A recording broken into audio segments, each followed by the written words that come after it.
বিসমিল্লাহির রহমানির রহিম। আজকে হচ্ছে 13ই সেপ্টেম্বর 2025। আমাদের বার কাউন্সিল প্রিলিমিনারি ব্যাচ 2026-এর 60তম ক্লাস এবং দেওয়ানি কার্যবিধির 11তম ক্লাস। তো আজকে আমরা আলোচনা করব দেওয়ানি কার্যবিধির আদেশ 21 এর। গতদিন পর্যন্ত আমরা 20টা আদেশ করে ফেলেছি। তো আদেশ 21 দেখেন, ডিক্রি এবং আদেশ জারি, execution of decrees and orders. ধারা দেখেন, ধারা এখানে লেখা আছে 74, বাট এটা লিখবেন 36 থেকে 74 লেখেন, 36 থেকে 74। এবং অর্ডার হচ্ছে 21। এই কথাটার অর্থ কি? 21 আদেশে যে সকল বিধিবিধান আছে, এই সকল বিধিবিধান আলোচনা করা হয়েছে কোথায়? এই সকল বিধিবিধান 36 থেকে 74। বুঝতে পেরেছেন? আচ্ছা, তো এখন আমরা চলে আসি যে ডিক্রি জারি আসলে এই বিষয়টা আসলে কি।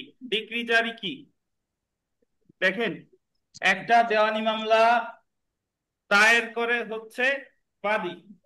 বাদী যখন একটা দেওয়ানি মামলা দীর্ঘ যে সমন, লিখিত জবাব, বিচার্য বিষয় গঠন টঠন একেবারে দীর্ঘ প্রক্রিয়া শেষে বাদী একটা মামলায় জয়লাভ করে। জয়লাভ করার পরে ধরেন উদাহরণস্বরূপ বলি যে মিলন একটা দেওয়ানি মামলা করছে আখিনুরের বিরুদ্ধে। মিলন দাবি করতেছে সে আখিনুরের কাছে 5 লক্ষ টাকা পায়, এবং ঠিকই মামলায় আদালত মিলনের পক্ষে ডিক্রি দিয়েছে। আদালত ডিক্রি দিয়েছে যে মিলন আসলে আখিনুরের কাছে 5 লক্ষ টাকা পায়। এখানে ডিক্রি দার হলেন মিলন, আর ডিক্রি হোল্ডার হলো ডিক্রি হোল্ডার আর ডিক্রি দার একই। কিন্তু আপনার তাই যার বিরুদ্ধে ডিক্রিটা দেয় তাকে কি বলা হয়? তাই। এ জায়গা তাই হলেন কে? আখিনুর। এখন ডিক্রি তো মিলন পাইছে, পাওয়ার পরে এখন ডিক্রির ফল ভোগ করার জন্য মিলনের আরো আর একটা মামলা করতে হবে। সেই মামলাটাকে বলে জারি মামলা। বুঝতে পারছেন? তো দেওয়ানি কার্যবিধিতে আপনি ডিক্রি জারির সাথে মানে ডিক্রি পাওয়ার সাথে সাথেই আপনি ফল ভোগ করতে পারবেন না। ডিগ্রির ফল ভোগ করার জন্য আরো একটা আবেদন করতে হয়। এই আবেদনটা কোথায় করতে হয়, কিভাবে করতে হয়, কত দিনের মধ্যে করতে হয়, এটাই বিস্তারিত আলোচনা করা আছে 21 আদেশে। তাহলে মিলন সাহেব যখন ডিগ্রি পেলেন, ডিগ্রি পাবার পরে উনি জারি মামলা করতে হয় সাধারণত যে আদালত ডিগ্রি দিয়েছিল ওই আদালতে। বুঝতে পারছেন? তো ওই আদালতে যখন মিলন সাহেব জারি মামলা করবে, তখন আদালত আখিনুরের কারণ দর্শাবে যে আখিনুর, তোমার বিরুদ্ধে ডিক্রি হয়েছে, এখন তুমি টাকা পয়সা 5 লক্ষ টাকা দিয়ে দাও। আখিনুর যদি না দেয়, গড়িমসি করে, আখিনুর যদি বলে যে আমার টাকা পয়সা নাই, তখন আদালত ওই আখিনুরের স্থাবর অস্থাবর যে সয় সম্পত্তি আছে এগুলা ক্রোক কইরা আখিনুরের কাছ থেকে 5 লক্ষ টাকা আদায় করে দিয়ে দিবে কাকে? মিলনকে। এই হলো আপনার জারি মামলা। তো এই জারি মামলাটা আমি তো একটা অর্থের মামলা দিয়ে উদাহরণ দিলাম। এটা অর্থের মামলা হতে পারে, দখল পুনরুদ্ধারের মামলা হতে পারে, বন্ধক রিলেটেড মামলা হতে পারে, চুক্তি বলবতের মামলা হতে পারে, অনেক কিছু হতে পারে, মানে যে কোনো দেওয়ানি মামলা হতে পারে। তো 2025 সালের আহ, এটা এমনি শুনেন, লেখার প্রয়োজন নেই। 2025 সালে এই 21 আদেশে একটা বিধি সংযোজন করা হয়েছে, 104 বিধি। আগে ছিল 103 পর্যন্ত, এখন 104 বিধিতে বলছে যে জারি মামলার জন্য আলাদা দরখাস্ত না করলেও চলে। আদালত ডিক্রি দিল, তখন আদালত যদি ইচ্ছা করে তাহলে ওই জারি মামলা ওখান থেকেই শুরু করতে পারে। বুঝতে পারছেন? তাহলে আগে জারি মামলার জন্য আলাদা মামলা করা লাগতো, কিন্তু বর্তমানে আদালত যদি মনে করে যে না, আমি ডিক্রি দিলাম, এই জায়গা থেকেই জারি মামলা শুরু হবে, এটা করা যেতে পারে। আচ্ছা, তো আমরা চলে আসি জারির অর্থ। দেখেন, মিনিং অফ এক্সিকিউশন। জারির অর্থ, সাধারণ অর্থে জারি অর্থ হলো আদালতের প্রক্রিয়ার মাধ্যমে কোনো ডিক্রি বা আদেশ বলবৎ করা। কি কি বলবৎ করা? ডিক্রি বা আদেশ বলবৎ করা, যেন ডিক্রিদার মানে ডিক্রি হোল্ডার ডিক্রির ফল ভোগ করতে পারে। ডিক্রি জারির জন্য যে আবেদন করা হয় তা জারি মামলা নামে পরিচিত। দেওয়ানি কার্যবিধি আন্ডারলাইন করবেন, 36 থেকে 74 দ্বারা 135 ক জারির সময় এবং পদ্ধতি সম্পর্কে সাধারণ বিধি আলোকপাত করা হয়েছে। আর আদেশ 21-এর 103টি বিধি, এখন লেখেন 104টি বিধি আছে।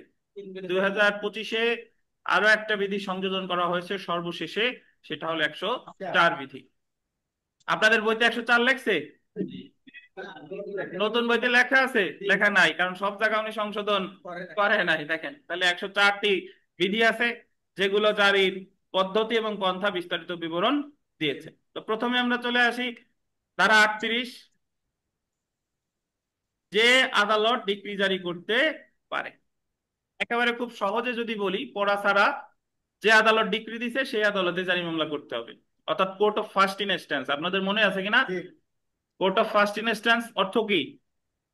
বিচারিক আদালত বা বিচার করার ক্ষমতা সম্পন্ন সর্বনিম্ন স্তরের আদালত। যদি সহকারী জজ ডিক্রি দেয়, তাহলে জারি মামলা করতে হবে সহকারী জজের কাছে।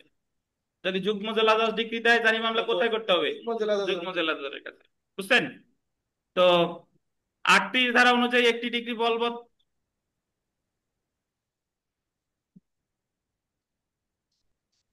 তাহলে যে আদালত ডিগ্রি দিয়েছে সে আদালতে জারি মামলা করতে হবে। যদি ডিগ্রি দেয় যুগ্ম জেলা জজ আদালত, জেলা জজের কাছে যে জারি মামলা করা যাবে না। খেয়াল করেন, একটু পড়ি দেখেন।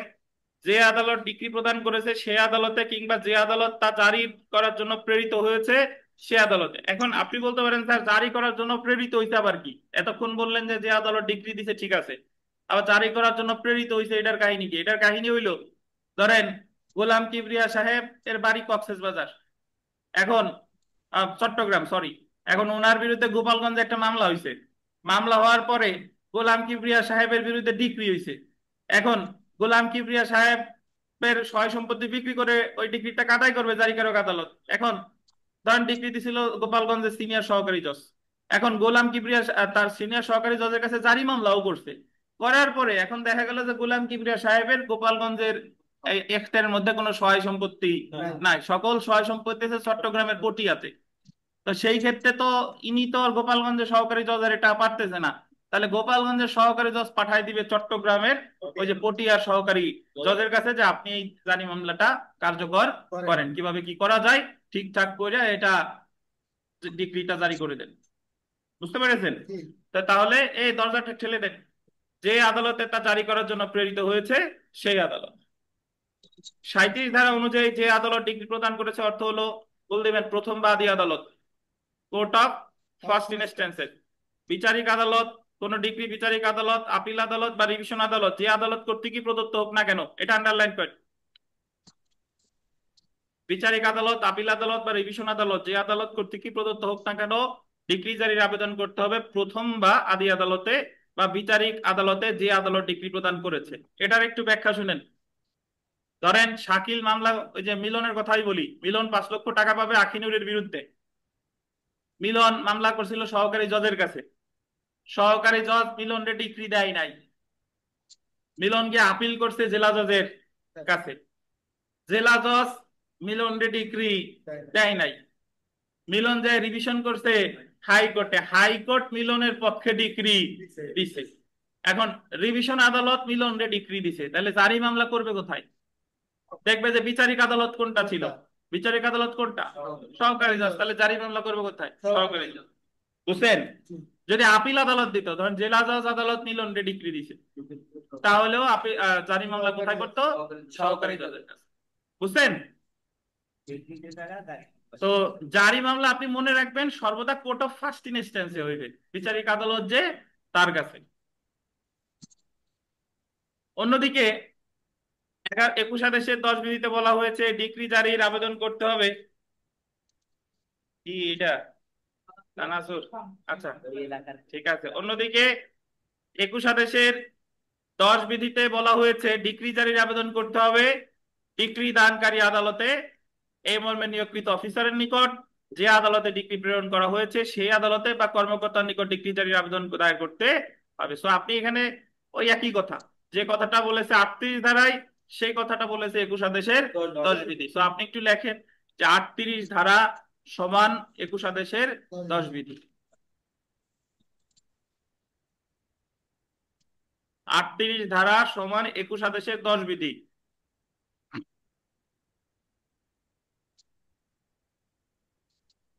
আপনারা এখানে পড়ায় মনোযোগ দিবেন। আপনার বাসায় যারা পড়ার সুযোগ পান না, সমস্যা নাই, আমি আপনাদের মানে আমি যাদেরকে আপনাদের পড়াই, আপনারা অধিকাংশই হচ্ছে বিভিন্ন কর্ম কর্মে নিযুক্ত আছেন। তো আমি জানি যে আপনাদের কাজ আছে, সংসার আছে, অন্যান্য কাজ আছে, তারপরে এই পড়াটা করতে হয়। তো এজন্য চেষ্টা করবেন যে এই জায়গার সময়টা কাজে লাগানোর, বাসায় বসে করতে পারেন আর না পারেন এই সময়টা যেন শতভাগ মনোযোগ এখানে থাকে। তো 38 ধারা বা 21 আদেশের 10 বিধি মনে না থাকলে সমস্যা নাই। জাস্ট এতটুকু মনে রাখেন, যে আদালত ডিক্রি দিছে জারি মামলা করতে হবে সে আদালত। এখন আবার যদি বলেন স্যার তাই আপিল আদালত ডিক্রি দিছে, তাহলে জারি মামলা কি আপিল আদালতে করবো? না, কোর্ট অফ ফার্স্ট ইনস্ট্যান্স, মানে যে আদালত বিচার করছিল সে আদালত। বুঝতে পেরেছেন? তো এখন আমরা চলে আসি 39 ধারা, আন্ডারলাইন করবেন, ডিক্রি জারির জন্য স্থানান্তর। মানে একটা ডিক্রি কখন জারির জন্য স্থানান্তর করবে।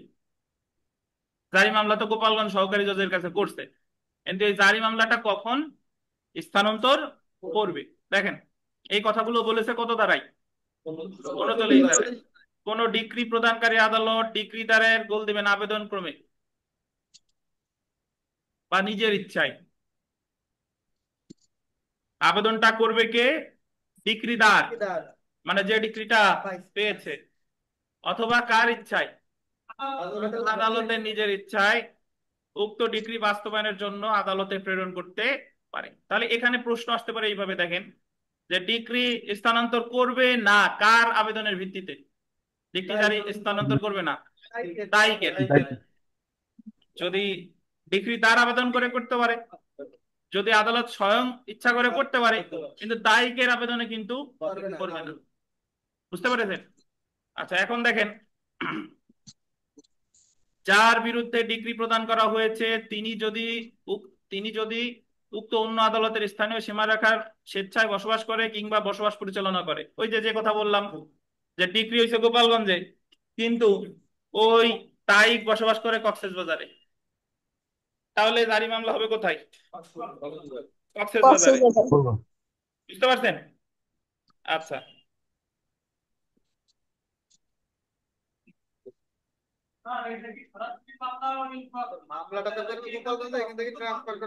মামলা তো আপনি গোপালগঞ্জে হবে, ডিক্রিও গোপালগঞ্জে হবে, জারি মামলাও করবেন গোপালগঞ্জে, তারপরে ট্রান্সফারের আবেদন করবেন কক্সবাজারে, যে ওনার তারিখ পাস করে অমুক জায়গায়, এই জায়গা তো যাচ্ছে না এই ডিগ্রি কার্যকর করা, তখন এই ডিগ্রিটা স্থানান্তর করে পাঠিয়ে দিবে কক্সবাজারের সংশ্লিষ্ট সহকারী জজ আদালতে।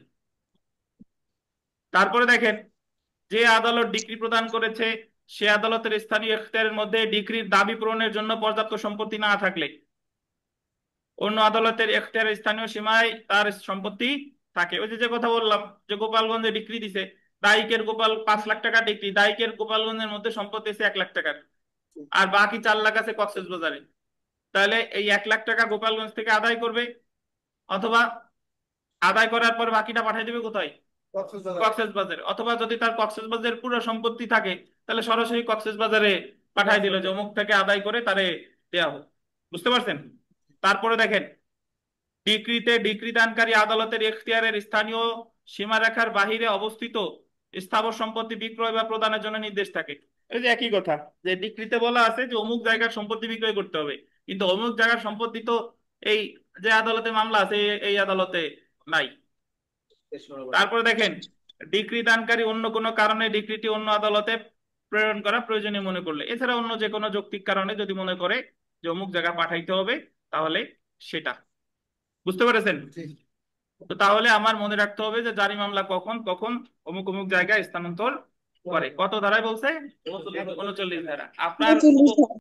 প্রয়োজন নাই, জাস্ট মনে রাখবেন যে কোন কোন ক্ষেত্রে, কোন কোন ক্ষেত্রে। বুঝতে পারছেন? এটা কই পাইছো? চার্জার খুলছো? ঠিক আছে,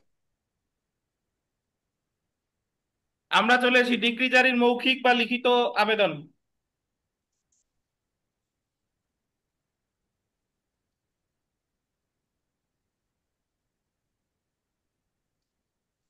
দেখেন, আহ ডিগ্রি জারির আবেদনটা অ্যাকচুয়ালি করতে হয় লিখিত আকারে, কিন্তু কখনো কখনো মৌখিক আকারেও করা যায়। দেখেন 21 আদেশের 11 বিধি, দেওয়ানি কার্যবিধির 21 আদেশের 11 বিধি অনুসারে ডিক্রি জারির জন্য মৌখিক বা লিখিত আবেদন করা যায়। 11-এর 1 বিধি অনুসারে মৌখিক আবেদন, 11-এর 2 বিধি অনুসারে লিখিত আবেদন। তো যদি পরীক্ষায় প্রশ্ন আসে, বিধি মনে রাখেন না না রাখেন, জাস্ট মনে রাখেন জারি মামলা কিভাবে করা যায়, মৌখিক বা লিখিত। লিখিত। জেনে রাখা ভালো। দেখেন, অর্থ পরিষদের মকদ্দমায়, কি মামলায়? অর্থ পরিষদ মানে হলো অর্থের মামলা। অর্থ পরিষদের মামলায় গোল দিবেন মৌখিক আবেদন করা যায়, ভিভিআই। অর্থ পরিষদের মকদ্দমায় মৌখিক আবেদন করা যায়। পরীক্ষায় প্রশ্ন এসেছে এর আগে বা যদি আসে, যে কোন ধরনের ডিক্রি মৌখিক আবেদন করা যায়, অর্থ পরিষদ। অন্যান্য ক্ষেত্রে ডিক্রি জারির প্রত্যেক আবেদন লিখিত আকারে হতে হবে। এছাড়া অন্যান্য সকল ক্ষেত্রে কি হতে হবে? লিখিত আকারে হতে হবে। আবেদনটি আবেদনকারী বা মকদ্দমার বিষয়বস্তুর সাথে পরিচিত ব্যক্তি কর্তৃক স্বাক্ষরিত বা সত্যতা প্রতিবেদন হবে। তাহলে এখানে যে যে বিষয়টা আমাদের মনে রাখতে হবে, যে মৌখিক আবেদন করা যায় কোন ক্ষেত্রে, আর অন্যান্য অর্থের সকল মামলা। কি? লিখিত। তো বিগত বছরের প্রশ্ন দেখেন, এখানে যা আছে পারবেন, প্রশ্নগুলো পড়বেন। প্রথমে 2 নং প্রশ্নটা যদি দেখেন, যে রিভিশন মামলায় একটি ডিগ্রি হাইকোর্ট বিভাগে বহাল হলে তা জারির জন্য কোন আদালতে দরখাস্ত করতে হবে? রিভিশন আদালতে করতে হবে না, ডিগ্রি প্রদানকারী আদালতে, মানে কোর্ট অফ ফার্স্ট ইনস্ট্যান্সে। এখানে ডিগ্রি প্রদানকারী আদালত বলতে বোঝাচ্ছে যে বিচারিক আদালত, বুঝতে পারছেন? তারপরে 3 নং প্রশ্নটা দেখেন, ডিক্রিদারের মৌখিক আবেদনের প্রেক্ষিতে জারি কার্যক্রম শুরু হতে পারে যদি ডিক্রিটি হয় কি, অর্থের। বুঝতে পারছেন? 3 নাম্বার প্রশ্ন গুরুত্বপূর্ণ, 4 গুরুত্বপূর্ণ, 5 নাম্বারটা একটু পড়ি, 5 গুরুত্বপূর্ণ। ডিক্রি প্রদানকারী আদালত হতে অন্য আদালতে ডিক্রি বাস্তবায়নের জন্য ডিক্রি স্থানান্তর করতে পারে ডিক্রিদারের আবেদন ক্রমে ডিক্রি দানকারী আদালতের নিজের ইচ্ছায়। যার বিরুদ্ধে ডিক্রি দেওয়া হয়েছে সে কার, কোনটা হবে মানে? ক এবং খ উভয়। আপনারা যদি এখানে একটু মনোযোগ দেন, এই জায়গায় 60-70% পড়া এই জায়গায় হয়ে যায়। 6 নাম্বার দেখেন, এটা আমরা ভিতরে পড়ি নাই, বাট এটা বিবিআই। বিদেশি রাষ্ট্রের কোন ডিক্রি বাংলাদেশের কোন আদালতে জারি করা যাবে না পারস্পরিক সহযোগিতা চুক্তি ছাড়া, আর যদি না দেশটি পারস্পরিক সহযোগী দেশ হয়, ক এবং খ উভয়। এটা 44 ক। বলবেন, আমি ব্যাখ্যা দিচ্ছি। ধরেন, ভারতের দেওয়ানি আদালতের একটা ডিক্রি আপনি গোপালগঞ্জে কার্যকর করতে চান, মানে বাংলাদেশে কার্যকর করতে চান, তাহলে যে আদালতের বিদেশি আদালতটা, সেই আদালতটা আমাদের পারস্পরিক সহযোগী দেশ হতে হবে। এখন আপনি বলতে পারেন পারস্পরিক সহযোগী দেশ কিনা এটা আমি বুঝবো কিভাবে? এটা হচ্ছে গেজেট আকারে প্রকাশ করে যে অমুক অমুক দেশ আমাদের পারস্পরিক সহযোগী দেশ। বুঝতে পেরেছেন? এবং আহ পারস্পরিক সহযোগিতা তাদের চুক্তি থাকতে হবে যে অমুক আদালতের ডিগ্রি আমার দেশে কার্যকর করা যাবে বা ওই আদালতের ডিগ্রি আমার দেশে কার্যকর করা যাবে। এরকম যদি বিধিবিধান থাকে, তাহলে বিদেশি আদালতের ডিগ্রিও বাংলাদেশে কার্যকর করা যাবে।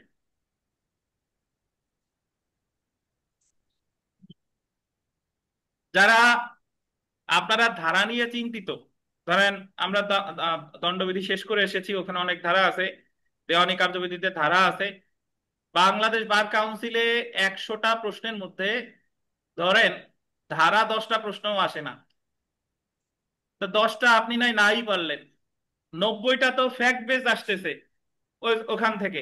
তাহলে আপনি 10টা কেন, 15টা নাই পারলেন। আর আমরা যেভাবে পড়তেছি একেবারে কিছু যে পারবেন না তা না, ধারা আপনি অর্ধেকের বেশি এমনিতেই পারবেন। এখন মনে হচ্ছে পারবো না, কিন্তু যদি শেষ পর্যন্ত লেগে থাকেন, এই যে আমরা পড়বো, আবার রিভিশন দিব, আবার 10টা মডেল টেস্ট হবে পরীক্ষার আগে, যদি শেষ পর্যন্ত খালি আপনি এই জায়গা কত পাচ্ছেন এটা ব্যাপার না, আপনার দরকার হচ্ছে জাস্ট লেগে থাকা, তাহলে দেখবেন যে ওই জায়গা গিয়ে ইনশাল্লাহ আমরা ভালো একটা ফল করতে পারবো।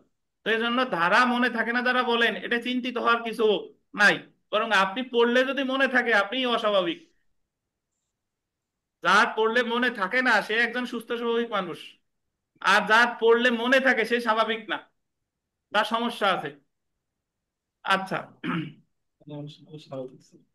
আমরা দে- দেওয়ানি কার্যবিধিতে আমরা দেখা যাচ্ছে আমরা আদেশ আদেশ বেশি করে মনে রাখার চেষ্টা করতেছি, কিন্তু ফৌজদারি বা দণ্ডবিধিতে দেখা গেছে আমরা ধারা বেশি করে মনে রাখার চেষ্টা করতেছি, মানে কোন জিনিসটা মনে রাখার প্রতি আমরা বেশি জোর দিলে।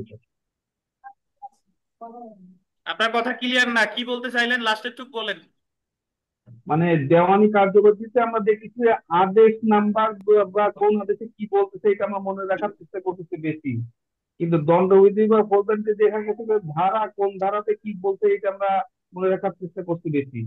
এখন দেওয়ানি কার্যবিধিতে আদেশ অনুযায়ী আমরা বেশি কেন মনে রাখার চেষ্টা করতেছি সেই প্রশ্নটা ছিল, ধারা আচ্ছা, কেন না। আপনার প্রশ্নের উত্তর হলো কারণ ফৌজদারি বা দণ্ডবিধিতে আদেশ নাই তাই। আদেশ তো দেওয়ানিতেই আছে। তাহলে আপনি ফৌজদারি বা দণ্ডবিধিতে আদেশ কই পাবেন? স্যার আপনি আর বলছিলেন যে স্যার ধারা হলো কোরআন শরীফের আয়াতের মতন, মানে ওইটার গুরুত্ব বেশি এটা মনে হয়েছিল, কিন্তু দেখা ভাই, যাচ্ছে এখানে কোথাও আদেশ বেশি করে দিল। ওই জায়গায় তো আদেশ নাই, আপনি আদেশ কেমনে পাবেন, কোথায় পাবেন? বিষয় হলো আমার আপনার, আমি আপনারে হাতে গোনা কয়েকটা আদেশের বিধি মনে রাখতে বলছি। যেরকম এক আদেশের মনে রাখতে বলছিলাম 10 বিধি, ওই যে পক্ষ সংযোজন কর্তন, ওই যে মনে আছে কিনা। তারপরে দুই আদেশের হলো দুই দুইয়ের তিন, তিন মনে না থাকলেও সমস্যা হচ্ছে, 3 বছরের ভাড়া পাই 2 বছর। তিন আদেশের একটা বিধি, তিন আদেশের চার, ওই যে উকিল নিয়োগ, বুঝতে পারছেন?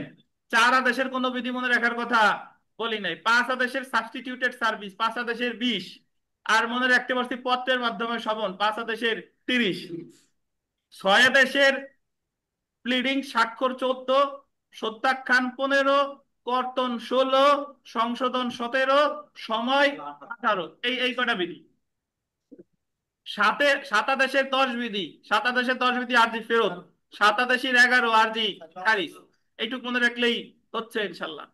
আট আদেশের 1 বিধি একতরফা নিষ্পত্তি, আর আট আদেশের 6 সেট অফ, মনে আছে?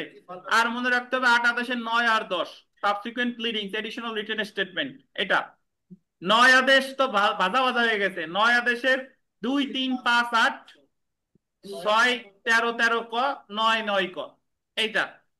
দশের একটা বিধি, দশের 4, 11-র একটা বিধি, 11-র 21, 12-র একটা বিধি, 12-র 6, 13-র কোনো বিধি আমরা পড়ি নাই। 14-র দুইটা বিধি, 14-র 5 আর 14-র 8, 15-র কোনো বিধি আপনার মনে রাখার দরকার নাই।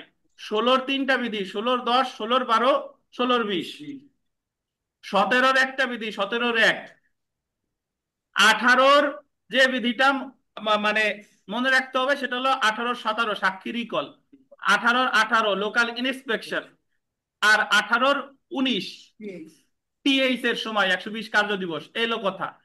19-এর কোনো বিধি টিধি মনে রাখার দরকার নাই, 20-এরও কোনো বিধি টিধি মনে রাখার দরকার নাই। আর এই যে হলো 21, তো এই বিধিগুলো যদি আপনি এতটুকু যদি মনে না রাখতে পারেন, তাহলে আপনার উকিল হওয়ার কোনো দরকার নাই, তাহলে আপনি অন্য কিছু করেন।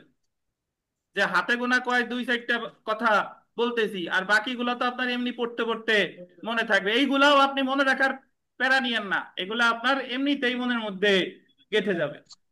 তো যাই হোক, আমরা চলে আসি তো আহ 7-নং প্রশ্ন, যে কোন পারস্পরিক সহযোগিতাকারী দেশের কোন উচ্চ আদালতের কোন ডিক্রি বাংলাদেশে জারি করা যায় যদি উক্ত ডিক্রির সইমোহর বা সার্টিফাইড কপি দাখিল করা হয়। আন্ডারলাইন করেন। বিবিআই, এই প্রশ্ন বিবিআই। সার্টিফাইড কপি দাখিল করা হয় কার কাছে? বাংলাদেশের জেলা জজের আদালতে। তো এখানে ব্যাখ্যাটা দেখেন, পারস্পরিক সহযোগিতাকারী দেশ বলতে সরকারি গেজেট বিজ্ঞপ্তির মাধ্যমে পারস্পরিক সহযোগিতা বলে সরকার কর্তৃক ঘোষিত দেশ বা রাজ্যকে বোঝায়। বুঝছেন? তাহলে পারস্পরিক সহযোগিতাকারী দেশের ডিক্রি কোথায় সাবমিট করতে হবে? বাংলাদেশের জেলা জজ আদালতে। আচ্ছা, এখন আবার একজন প্রশ্ন করবেন, আপনারা তো এলএলবি করে আসছেন কিনা সন্দেহ আছে, একজন অন্য একজন প্রশ্ন করবেন যে কোন জায়গার সহকারী জজ আদালত? মানে জেলা জজ আদালত তো 64টা আছে। আচ্ছা, এটা করবেন না। এটার উত্তর হলো যার বিরুদ্ধে ডিক্রি জারি করবেন তার তো বাংলাদেশে একটা অস্তিত্ব আছে, সেই জায়গার জেলা জজ আদালত। আচ্ছা, এরপরে 8 নাম্বার প্রশ্নটা দেখেন, বিদেশি কোনো উচ্চ আদালতের রায় বাংলাদেশে জারি করা যাবে, এটাও বিবিআই। দেখেন, ডিক্রিটির কপিতে বাংলাদেশের বিদেশি আদালতের সিল স্বাক্ষর থাকে, মানে বিদেশি আদালতের অবশ্যই কি থাকতে হবে, সিল স্বাক্ষর। আর বাংলাদেশের হাই কমিশন কর্তৃক প্রত্যায়িত হয়ে থাকে, বিবিআই। আমরা চলে আসি 46 ধারায়। এই 46 ধারাটা মনে রাখেন, এর আগে যতগুলো পড়ছি মনে না রাখলে সমস্যা নাই। 46 ধারাটা দেখেন, বিচারকের আদেশপত্র বা অনুরোধ লিপি বা প্রিসিপ্ট।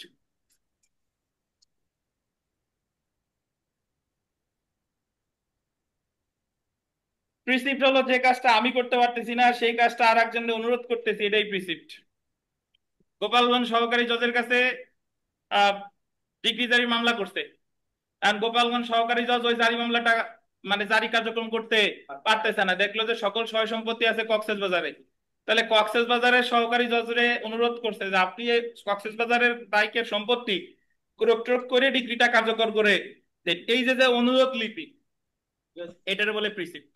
46 ধারা, বুঝতে পারছেন?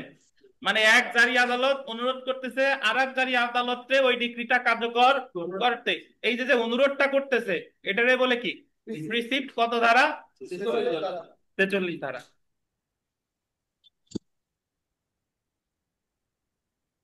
প্রিসিপ্ট অর্থ হলো, আন্ডারলাইন করবেন, বিচারকের আদেশপত্র বা নির্দেশাজ্ঞা বা অনুরোধ লিপি। দেওয়ানি কার্যবিধির 46 ধারায় প্রিসিপ্ট সম্পর্কিত বিধান করা হয়েছে। কত ধারায়? 46 ধারায়। ডিক্রিদারের আবেদন ক্রমে, এটা বল দেবেন, ডিক্রিদারের আবেদন ক্রমে ডিগ্রি প্রদানকারী আদালত উপযুক্ত মনে করলে অন্য কোনো এখতিয়ার সম্পন্ন আদালতকে ডিগ্রিটি জারির জন্য অনুরোধ করতে পারে। কার আবেদনে? ডিক্রিদারের।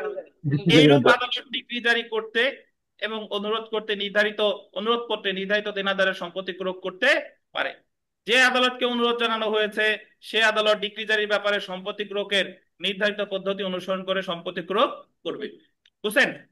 ডিগ্রি প্রদানকারী আদালত, আন্ডারলাইন করবেন, সময় বাড়িয়ে না দিলে, মানে যে গোপালগঞ্জের আদালত সে যদি কি না দিয়ে থাকে, সময় বাড়িয়ে না দিয়ে থাকে, তাহলে অথবা যে আদালতকে অনুরোধ জানানো হয়েছে সে আদালতের নিকট ডিগ্রি হস্তান্তর না করা হলে এবং ডিগ্রিদার সম্পত্তি বিক্রয়ের আবেদন না করলে বিচারকের আদেশপত্র বা অনুরোধ লিপি অনুসারে কোনো সম্পত্তি গোল দিবেন 2 মাসের অধিক কাল বলবৎ থাকবে না। এই 2 মাস মনে রাখতে হবে যে প্রিসিপ্ট কত দিনের বেশি বলবৎ থাকবে না।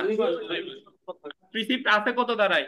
46 ধারায়। এই আনিস সাহেব, আনিস, প্রিসিপ্ট কারে বলে বলেন?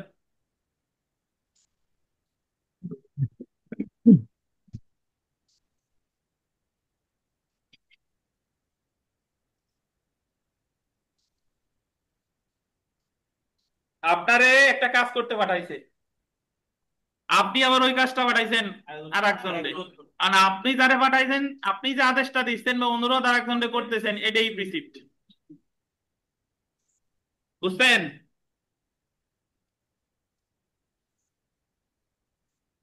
বিগত বছরের প্রশ্নে আসি। প্রিসিপ্ট কোন আদালত, কোন আদালত ইস্যু করে দেখেন? ডিগ্রি প্রদানকারী আদালত।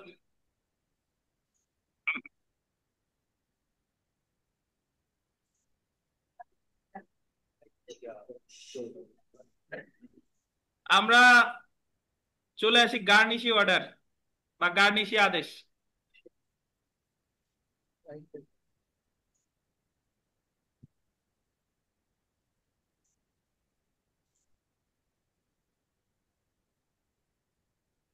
গার্নিশি শব্দটা বা গার্নিশি আদেশ, গার্নিশ, গার্নিশি অর্থ হলো দায়িকের দেনাদার।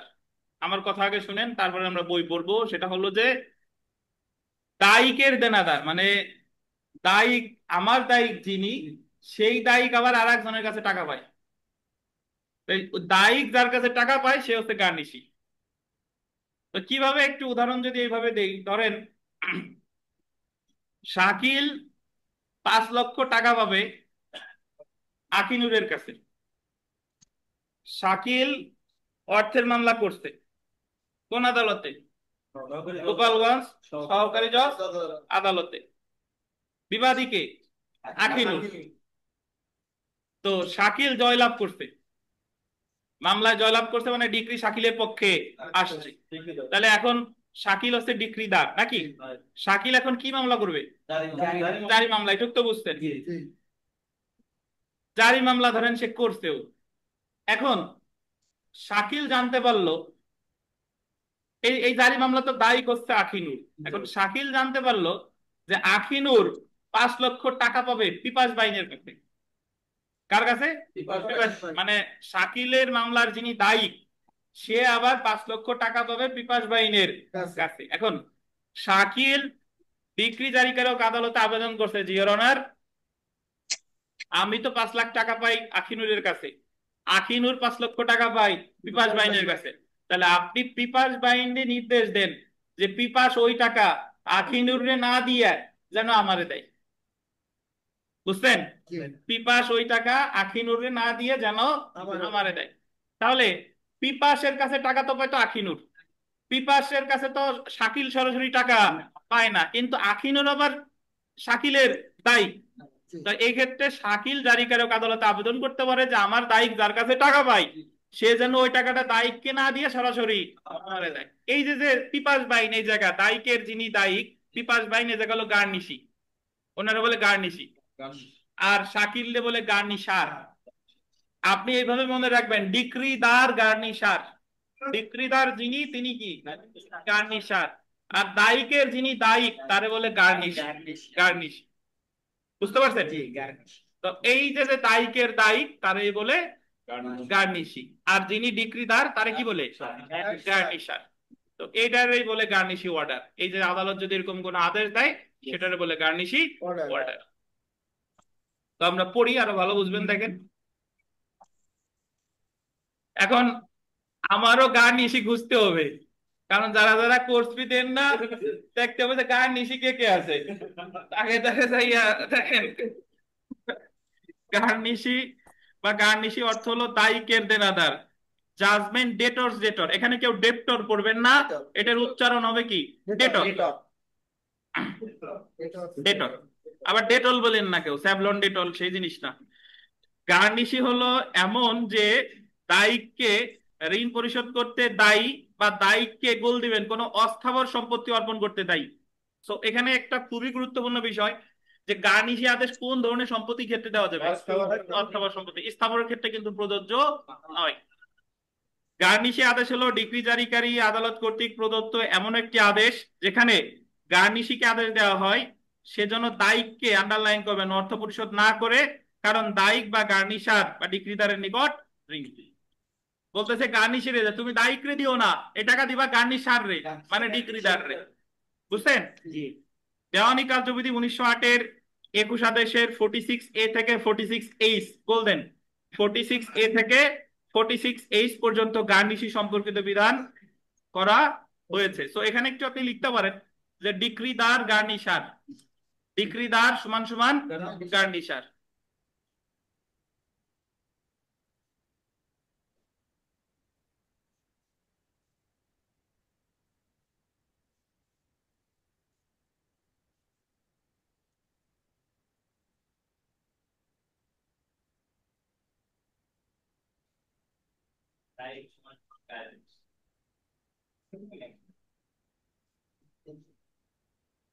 দায়িকের দায়িক ছিল গার্নিশি, বাইকের বাইক বা দিনাদার আছে গার্নিশ। আর ঠিক আপনি যার কাছে টাকা পান সে আবার টাকা পায় আর একজনের কাছে, তো ওই যে সে যে যার কাছে টাকা পায় তারে বল সে হলো গার্নিশি, আর আপনি হলো গার্নি স্যার। এই তো কথা। আপনি আগে সবাই চুপ করে রয়েছে, আপনারা টাকা দিয়ে আচ্ছা আমরা উদাহরণে আসি। বিথিকা আরিফের নিকট 1000 টাকা পাবে। বিথিকা পাচ্ছে নাকি আরিফের কাছে? চন্দন বিথিকার নিকট 1000 টাকা পাবে। তাহলে চন্দন আবার আগের আগের আগের লাইনে বলছে বিথিকা পাবে আরিফের কাছে, আর এ জায়গা চন্দন পাচ্ছে বিথিকার কাছে 1000। 1000 টাকা আদায় করার জন্য চন্দন বিথিকার বিরুদ্ধে মামলা দায়ের করে। চন্দন মামলা করছে যে বিথিকার কাছে তুমি 1000 পাই এবং ও বিক্রিপ্রাপ্ত হয়। এখন এই মামলার বাদী হচ্ছে চন্দন, আর দায়ী কে? বিথিকা। ঠিক আছে। কিন্তু বিথিকা আবার কার কাছে 1000 পায়? আরিফের কাছে। আরিফের কাছে। দেখেন, গার্নিশি আদেশ দ্বারা আদালত আরিফকে আদেশ দিতে পারে যে বিথিকা আরিফের নিকট যে 1000 টাকা পাবে সেই টাকা আরিফ যেন বিথিকাকে পরিশোধ না করে, এবং বরং বিথিকাকে পরিশোধ করার পরিবর্তে চন্দনকে পরিশোধ করবে। চন্দন বিথিকার নিকট একই পরিমাণ অর্থ পাবে। বুঝেন নাই বোধহয়? চন্দন মামলা করছে বিথিকার বিরুদ্ধে, চন্দন ডিগ্রি পাইছে, এই মামলার দায়ী হলো বিথিকা, কিন্তু বিথিকা আবার 1000 পাবে কার কাছে? আরিফের কাছে। এখন আদালত আরিফের নির্দেশ দিচ্ছে যে তুমি এই টাকা বিথিকারে না দিয়া সরাসরি দিবা কারে? চন্দন রে। ডিম খাওয়ানো লাগবে বোধহয় আপনার, না মাথা খুলতেছে না। দেখেন, এখানে বিথিকা হলো দায়িক, জাজমেন্ট ডেটর, এবং আরিফ হলো গার্নিশি। আরিফ হলো গার্নিশি এবং দায়িকের দায়িক, অর্থাৎ বিথিকা এর দায়িক হলো আরিফ এবং সি হলো ডিক্রিদার। গার্নিশি আদেশের জন্য আবেদন করবে কে?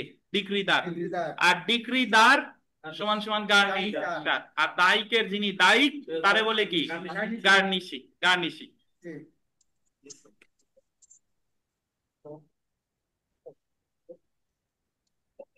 এই পীযুষ সাহেব বুঝেন নাই বোধহয়? এখানে ফিগারটা কি সেম হতে হবে? জি, গার্নিশারের নট নেসেসারি, ফিগার সেম হওয়া লাগবে না, কিন্তু আপনি যা পান। এটা হ্যাঁ, জি। সেলফ প্র্যাকটিসে চলে আসেন। সেলফ প্র্যাকটিসের 3 নং প্রশ্নটা দেখেন। আদেশপত্র বা প্রিসিপ্টের অধীন কোন সম্পত্তি ক্রয়ের আদেশ সর্বোচ্চ 2 মাসের বেশি হবে না। থাকবে না। 4 নাম্বার দেখেন, গার্নিশি হলো দায়িকের দেনাদার, জাজমেন্ট ডেটর ডেটর।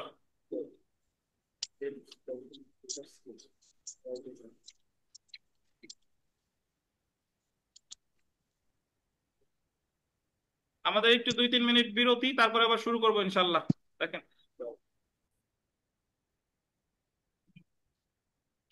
আচ্ছা, পাল্টা ডিক্রি জারি দেখেন।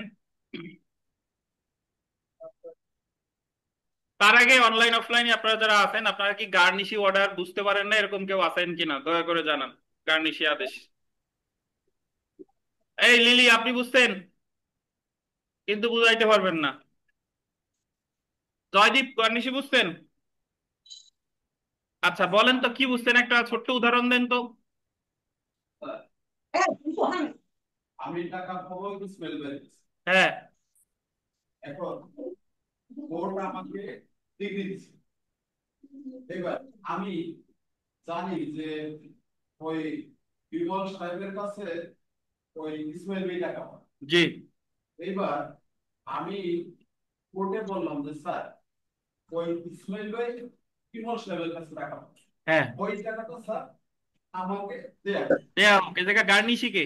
গার্নিশ হচ্ছে বিমল, আর গার্নিশার? গার্নিশ হচ্ছে স্যার। ধন্যবাদ, এই তো ভালো বুঝছেন।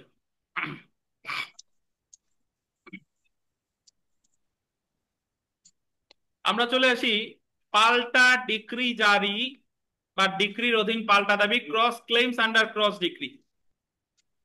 তো একটু বুঝাচ্ছি, দেখেন, দেওয়ানি কার্যবিধির 21 আদেশের 18 বিধিতে পাল্টা ডিক্রির ক্ষেত্রে জারি সংক্রান্ত বিধান আলোচনা করা হয়েছে। অন্যদিকে 21 আদেশের 19 বিধি অনুসারে ডিক্রির অধীন পাল্টা দাবি কার্যক্রম সংক্রান্ত বিধান আলোচনা করা হয়েছে। হ্যাঁ, আসসালামু আলাইকুম ভাই। ওয়ালাইকুম আসসালাম। আচ্ছা, প্রথমে আমরা চলে আসি পাল্টা ডিক্রি। পাল্টা ডিক্রি জারি। পাল্টা ডিক্রি জারি অর্থ হলো, শুনেন, পাল্টা ডিক্রি জারি হলো যে বাদী একটা মামলার মানে বাদী হচ্ছে শাকিল আর আখিনুর, এনাদের 2টা ডিক্রি আছে। একটা ডিক্রিদার হলো শাকিল, আর এক মামলার ডিক্রিদার হচ্ছে আখিনুর। এরা একই জারিকারক আদালতে ডিক্রি জারি মামলা করছে। তখন আদালত এই 2টা ডিক্রি কি পাল্টা ডিক্রি হিসেবে জারি করতে পারে। মানে এক মামলায় শাকিল পাবে 10 লাখ টাকা, আর এক মামলায় আখিনুর পাবে 8 লাখ টাকা। তাহলে এটা হচ্ছে পাল্টা ডিক্রি জারি।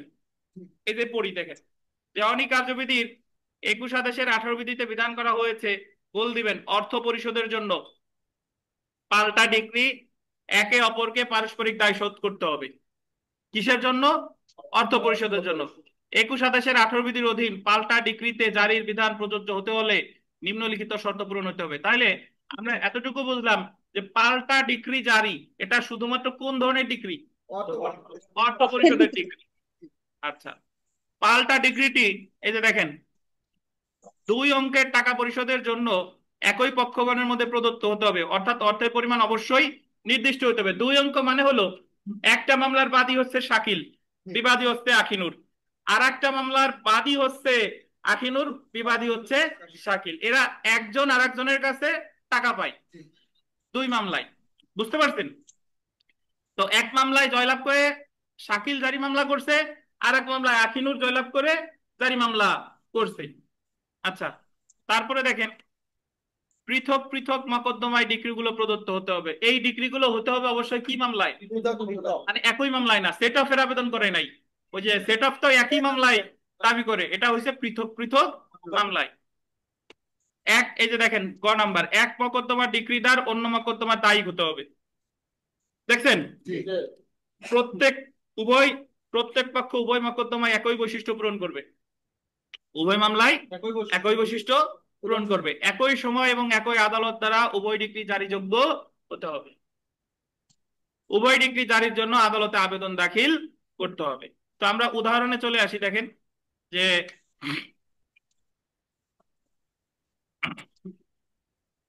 উদাহরণ ক, খয়ের বিরুদ্ধে করিম খবিরের বিরুদ্ধে 1000 টাকার একটা ডিগ্রি পেয়েছে। এটা পেয়েছে কে? করিম।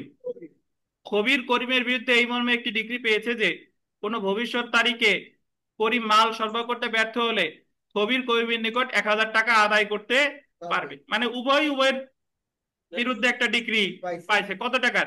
1000 টাকার।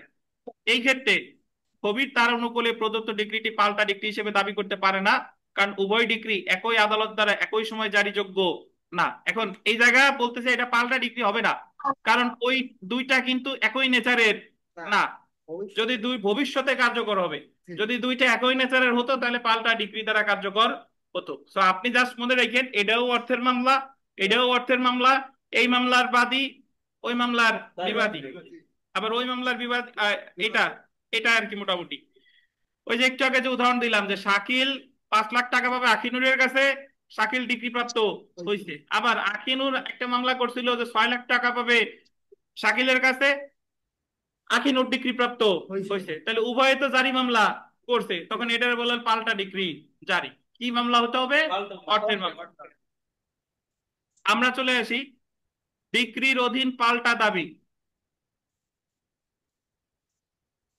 Cross claims under cross decree.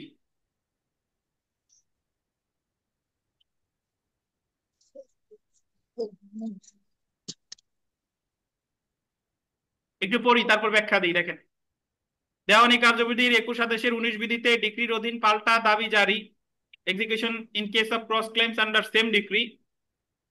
So এখানে প্রথমে যে ভাষাটা ডিক্রির অধীন পাল্টা দিবে, cross claims under cross decree, এটা ক্রস ডিক্রি কেটে সেম ডিক্রি লেখেন। Cross claims under same decree হবে, পাইছেন? হ্যাঁ, নতুন বইতে সংশোধিত থাকলে সমস্যা নাই। Cross claims under same decree, এটা আমি একটু বুঝাই। এটা হলো, এই শুনেন, পাল্টা ডিক্রির ক্ষেত্রে জারি মামলা কয়টা ছিল? 2টা। আর ক্লেমস আন্ডার সেম ডিক্রি জারি মামলায় একটা। কিন্তু এই মামলায় যিনি দায়ী, যিনি ডিক্রিদার, তিনিও দাবি করতেছে যে আমি এত টাকা পাই, দায়ীকেও দাবি করতেছে আমি অমুকের কাছে এত টাকা পাই। তাহলে জারি মামলা একটা, কিন্তু দাবি কয়টা?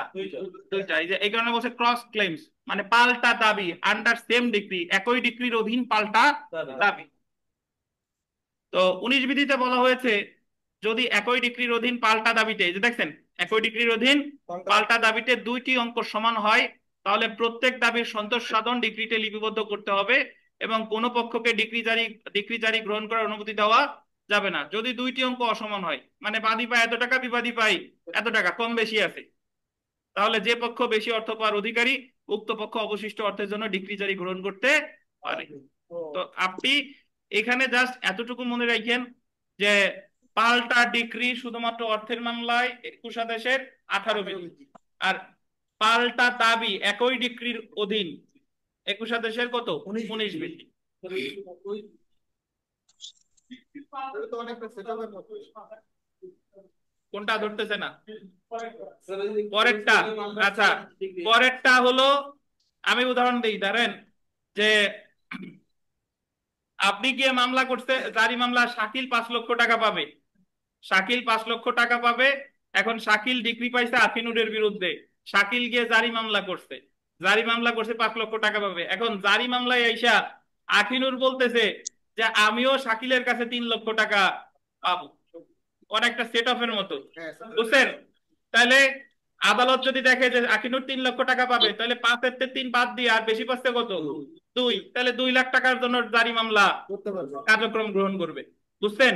কিন্তু যদি এরকম হতো যে আকিনুর 5 লাখ পায়, সরি, শাকিল 5 লাখ পায়, আকিনুর এসে বলতেছে 5 লাখ পাই, তাহলে কি দুইটা তো সমান সমান হয়ে গেছে, তাহলে কি আর জারি কার্যক্রম গ্রহণ করার দরকার আছে? নাই, সেটা বলছে। এটা হলো একই ডিগ্রির অধীন পাল্টা দাবি।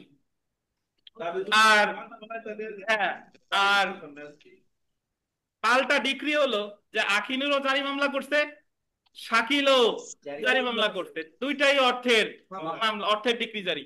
তখন আদালত এই দুইটা দেখতে পারে যে কার কাছে কি আছে এটা আছে, এটা হলো পাল্টা ডিক্রি জারি। জুনাইরা বলেন, কি প্রশ্ন আছে? স্যার ওইটাই, এটা ক্লিয়ার করার জন্য এখন ক্লিয়ার হয়েছে। জি জি জি, ঠিক আছে। তাহলে যেটুকু বেশি সেটুকু কম তো আমরা উদাহরণে চলে আসি, দেখেন এই আপনারা এই জায়গায় যারা নাম লেখেন তারা পুরো নাম লিখবেন, মানে অ্যাটলিস্ট যাতে বোঝা যায় নামটা, কেউ ওই ইনিশিয়াল দেন বোঝা যায় না যে কি নাম লিখছেন। আমাদের আরিফ সাহেবের মতো চালাকি করবেন না। দেখেন, পাল্টা ডিক্রি, ক্রস ডিক্রিজ আর ডিক্রির অধীন পাল্টা দাবি, cross claims under same decree, এখানেও ভুল আছে, পুরাতন বইতে দেখেন। পৃথক মকদ্দমা বনাম একই মকদ্দমা, একই পক্ষগণের মধ্যে পৃথক পৃথক মকদ্দমায় প্রদত্ত পাল্টা ডিক্রি, পৃথক ডিক্রি বা পৃথক পৃথক ডিগ্রি জারির জন্য 21/18 বিধি প্রযোজ্য হবে। অর্থাৎ পাল্টা ডিগ্রির ক্ষেত্রে ডিগ্রি থাকে দুইটা। অন্যদিকে একই পক্ষগণের মধ্যে একই মকদ্দমায় একই ডিগ্রি পাল্টা দাবি কার্যকর করতে 21 বিধি প্রযোজ্য হবে। কিন্তু একই ডিগ্রির ক্ষেত্রে, পাল্টা দাবির ক্ষেত্রে ডিগ্রি থাকে কয়টা? একটাই, কিন্তু দাবি থাকে দুইটা। বুঝতে পেরেছেন? আচ্ছা, তারপরে চলে আসেন আদেশ ও বিধি। 21/18 বিধি প্রযোজ্য হবে একাধিক ডিগ্রি, যেক্ষেত্রে একাধিক ডিগ্রি থাকে। অন্যদিকে 21/19 বিধি প্রযোজ্য হবে যেক্ষেত্রে বল দেবেন একই ডিগ্রি থাকে। ডিগ্রি কয়টা? একটা, কিন্তু দাবি কয়টা? দুইটা। 3 নম্বরে আসেন, ডিগ্রি দ্বারা দায়ী। পাল্টা ডিগ্রি জারির ক্ষেত্রে যেহেতু এই ক্ষেত্রে পৃথক পৃথক মকদ্দমায় ডিগ্রিগুলো প্রদত্ত হয়ে থাকে, সেহেতু এক মকদ্দমা ডিগ্রিদার অন্য মকদ্দমা দায়ী হতে হবে নাকি? কিন্তু ডিগ্রির অধীন পাল্টা দাবি জারির ক্ষেত্রে শুধুমাত্র উক্ত মকদ্দমায় তারা পরস্পর ডিগ্রিদারও দায়ী হয়ে থাকে। বুঝতে পেরেছেন? আচ্ছা, যারা পুরাতন বইতে এই জিনিস নাই, পড়ার দরকারও নাই। যার বই পুরাতন সে বেঁচে গেছেন, যে জিনিস নাই এটা পড়ার দরকার নাই। দায়ের যোগ্যতা,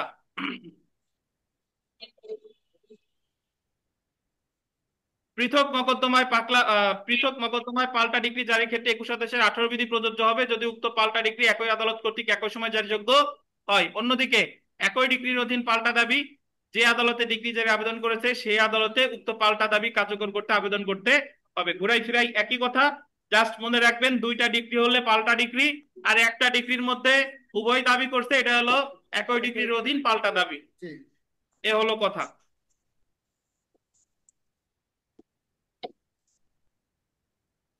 আমরা চলে আসি জারির সময়সীমা। আর এই যে যেটা পড়লাম, যাদের জটিল লাগবে এটা বাদ দিবেন, এটা এখান থেকে কোনো প্রশ্ন আসে নাই। জারির সময়সীমা, limit of time for execution. জারি মামলা কত দিনের মধ্যে করতে হবে, এটা হলো বিষয়। দেখেন, জারির দরখাস্ত দাখিলের সময়সীমা সংক্রান্ত বিধান দেওয়ানি কার্যবিধির গোল দিবেন 48 ধারা এবং তামাদি আইনের প্রথম তফসিলের 182 অনুচ্ছেদ অনুসারে নিয়ন্ত্রিত হয়।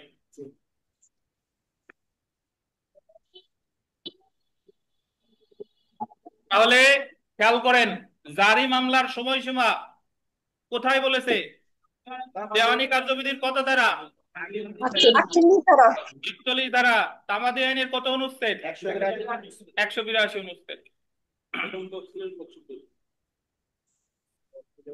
আমরা চলে আসি ডিক্রি জারির গোল দিবেন প্রথম আবেদন বা জারি মামলা দায়েরের মেয়াদ। ডিক্রি জারির প্রথম আবেদন বা জারি মামলা দায়েরের মেয়াদ ধারা কত? ১৮২। ধারা হবে না, এটা হবে অনুচ্ছেদ ১৮২। ঠিক করে নেন, অনুচ্ছেদ ১৮২। লেট কেন ভাই? বাড়িতে গেছিলেন?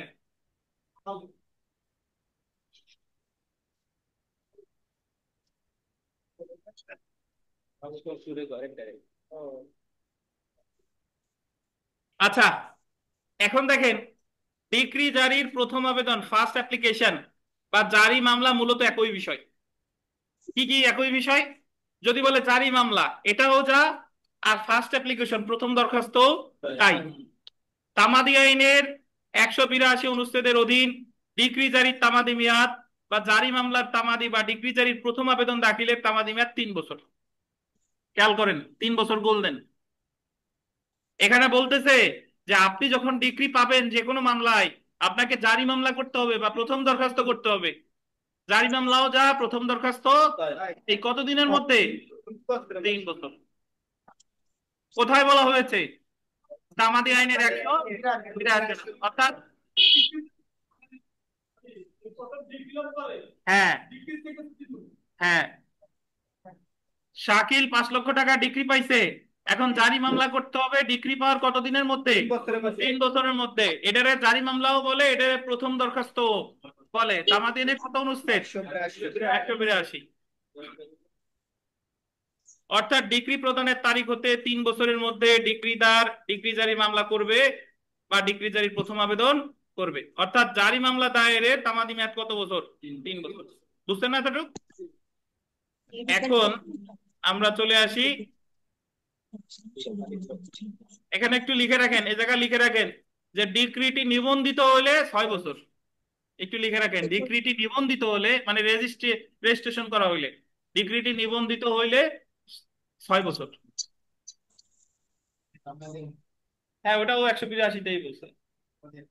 হ্যাঁ, ১৮২তে তামাদি আইনি ডিক্রিটি নিবন্ধিত হলে ৬ বছর। বিমল সাহেব আসেন নাই কেন কালকে?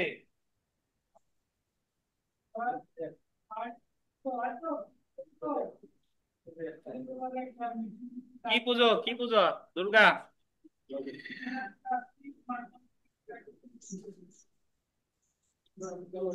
তো তাহলে এখানে একটা বিষয় দেখেন। কি ভাই? হ্যাঁ বলতেছি, আপনাদের প্রশ্ন। ডিক্রি জারির প্রথম আবেদন বা জারি মামলার তামাদি মেয়াদ ৩ বছর, আর ডিক্রিতে যদি নিবন্ধিত হয় তাহলে তামাদি মেয়াদ কত বছর? ৬ বছর। এখন আপনাদের অনেকের প্রশ্ন যে ডিক্রি আবার নিবন্ধন কেমনে হয়? জমি বেচা কিনা কইরা রেজিস্ট্রেশন কইরা মিষ্টি খাওয়ান না? তো ডিগ্রি পাওয়ার পরও ডিগ্রিও নিবন্ধন করা যায়। জমি যেভাবে নিবন্ধন করেন ডিগ্রিও রেজিস্ট্রেশন অফিস থেকে সেইভাবে নিবন্ধন করা যায়। তাহলে ডিগ্রি যদি নিবন্ধন করেন তাহলে তামাদি মেয়াদ কতদিন? ৬ বছর। আর যদি নিবন্ধিত না থাকে, অনিবন্ধিত থাকে, তাহলে তামাদি মেয়াদ ৩ বছর। এটা হলো কথা। জি আচ্ছা, এখন দেখেন ডিক্রি জারির নতুন আবেদন ফ্রেশ অ্যাপ্লিকেশন দায়েরের সর্বোচ্চ মেয়াদ, এই কথাটা বলছে দেওয়ানি কার্যবিধির ৪৮ ধারা।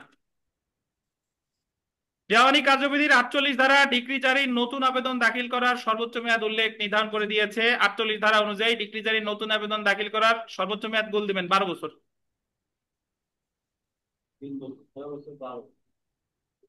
এখন বিষয়টা হলো যে আমি তো ৩ বছরের মধ্যে করলাম বা নিবন্ধিত হলে ৬ বছরের মধ্যে করলাম, তাহলে আবার নতুন আবেদন করার দরকার হবে কেন? আমি তো একবার করছি, তাহলে আবার ১২ বছরের বিধানটা আসলো কেন? প্রশ্ন আসে না? জি, যাই হোক, প্রশ্ন থাক মনের মধ্যে। ৪৮ ধারায় বিধান করা হয়েছে, দেখেন, নিষেধাজ্ঞার ডিক্রি ব্যতীত গোল দিবেন, নিষেধাজ্ঞার ডিক্রি ব্যতীত যখন অন্য কোনো ডিক্রি জারির আবেদন করা হয়, একই ডিক্রি জারির জন্য আন্ডারলাইন করবেন ১২ বছর অতিবাহিত হওয়ার পর দায়েরকৃত কোনো নতুন আবেদনের ভিত্তিতে কোনো আদেশ দিবে না। একটু ব্যাখ্যা দিই। তার মানে দেওয়ানি কার্যবিধির 48 ধারাটা নিষেধাজ্ঞার ডিক্রির ক্ষেত্রে প্রযোজ্য না। তাহলে আপাতত এতটুকু মনে রাখেন যে নরমালি নতুন আবেদন করার তামাদি মেয়াদ 12 বছর, কিন্তু নিষেধাজ্ঞার ডিক্রি জারির তামাদি মেয়াদ কত? আজীবন। এটা 12 বছরের বিধান প্রযোজ্য না। ওই যে বলছে না নিষেধাজ্ঞার ডিক্রি ব্যতীত। এখন শুনেন, আপনাদের মনে অনেকগুলো অস্পষ্টতা বা অনেক প্রশ্ন মানে জড়ো হয়েছে যে আমি তো প্রথম আবেদন 3 বছরের মধ্যে করলাম বা কখনো 6 বছরের মধ্যে করলাম, তাহলে পরবর্তীতে আবার 12 বছরের মধ্যে নতুন আবেদন কেন করব? এই প্রশ্ন আসতেছে মনে। শুনেন, যদি কোনো কারণে প্রথম আবেদনটা আপনি তো 3 বছরের মধ্যে করছেন, বাদী করছেন, মানে ডিক্রিটার করছেন, এখন জারি কার্যক্রমটা যদি কোনো কারণে স্থগিত হয়ে যায়, এটা আদালত স্থগিত করতে পারে বা মারামারি কইরা বলপূর্বক ই করে জারি কার্যক্রম স্থগিত করতে পারে। তাহলে যখন ওই স্থগিত আদেশটা কেটে যাবে, তখন ওই মামলাটা তো স্বয়ংক্রিয়ভাবে চালু হবে না, তখন নতুন আবেদন করতে হবে কত বছরের মধ্যে? 12 বছরের মধ্যে। একটু আরো যদি এইভাবে ব্যাখ্যা দিই, শুনেন যে ডিগ্রি পাওয়ার পরে ডিগ্রিদার তো জারি মামলা করবে 3 বছরের মধ্যে। ধরেন সে জারি মামলা করছে, এখন যিনি দায়ী সে গিয়ে আপিল করছে, আপিলে গিয়ে জারি মামলা স্থগিত চাইছে, জিয়ার অনার আমার যেহেতু আপিল চলমান আছে, জারি মামলাটা স্থগিত করতে মর্জি হয়। এখন আপিলে গিয়ে আপিল ধরেন আরো 5 বছর ধরে চলছে, কিন্তু জারি মামলা কি আছে? স্থগিত আছে। আপিল তো একসময় নিষ্পত্তি হয়েছে, আপিল নিষ্পত্তি হয়ে যে ডিগ্রি পাইছিল সেই আপিলে জয়লাভ করছে, কিন্তু উনি যে জারি মামলাটা করছে সেটা কি হয়ে আছে? স্থগিত হয়ে আছে। তখন উনি ওই জারি মামলার প্রথম দরখাস্ত তো একবার করছে, আর ওইটা তো স্থগিত হইয়া আছে। এখন উনি যেটা করবে হলো নতুন আবেদন। কতদিনের মধ্যে? 12 বছরের মধ্যে। বুঝতে পারছেন? তাহলে যদি কোনো কারণে প্রথম আবেদনটা কি হয়? স্থগিত হয়ে যায়, পরবর্তীতে যখন ওই স্থগিত আদেশটা কেটে যাবে, তখন নতুন আবেদন করতে হবে দেওয়ানি কার্যবিধির 48 ধারার বিধান অনুসারে কত বছরের মধ্যে? 12 বছরের মধ্যে। বুঝতে পেরেছেন? তাহলে 12 বছরের বিধানটা কিন্তু ডিক্রি পাওয়ার সাথে সাথে প্রযোজ্য না। না, কখন প্রযোজ্য? ডিগ্রিটা যখন যদি স্থগিত কোনো থাকবে। কারণে ডিক্রিটা কি হয়ে যায়? স্থগিত হয়ে যায় জারি মামলাটা, সেই ক্ষেত্রে যখন ওই স্থগিত আদেশটা কেটে যাবে, তারপরে হলো 12 বছরের বিধানটা প্রযোজ্য হবে।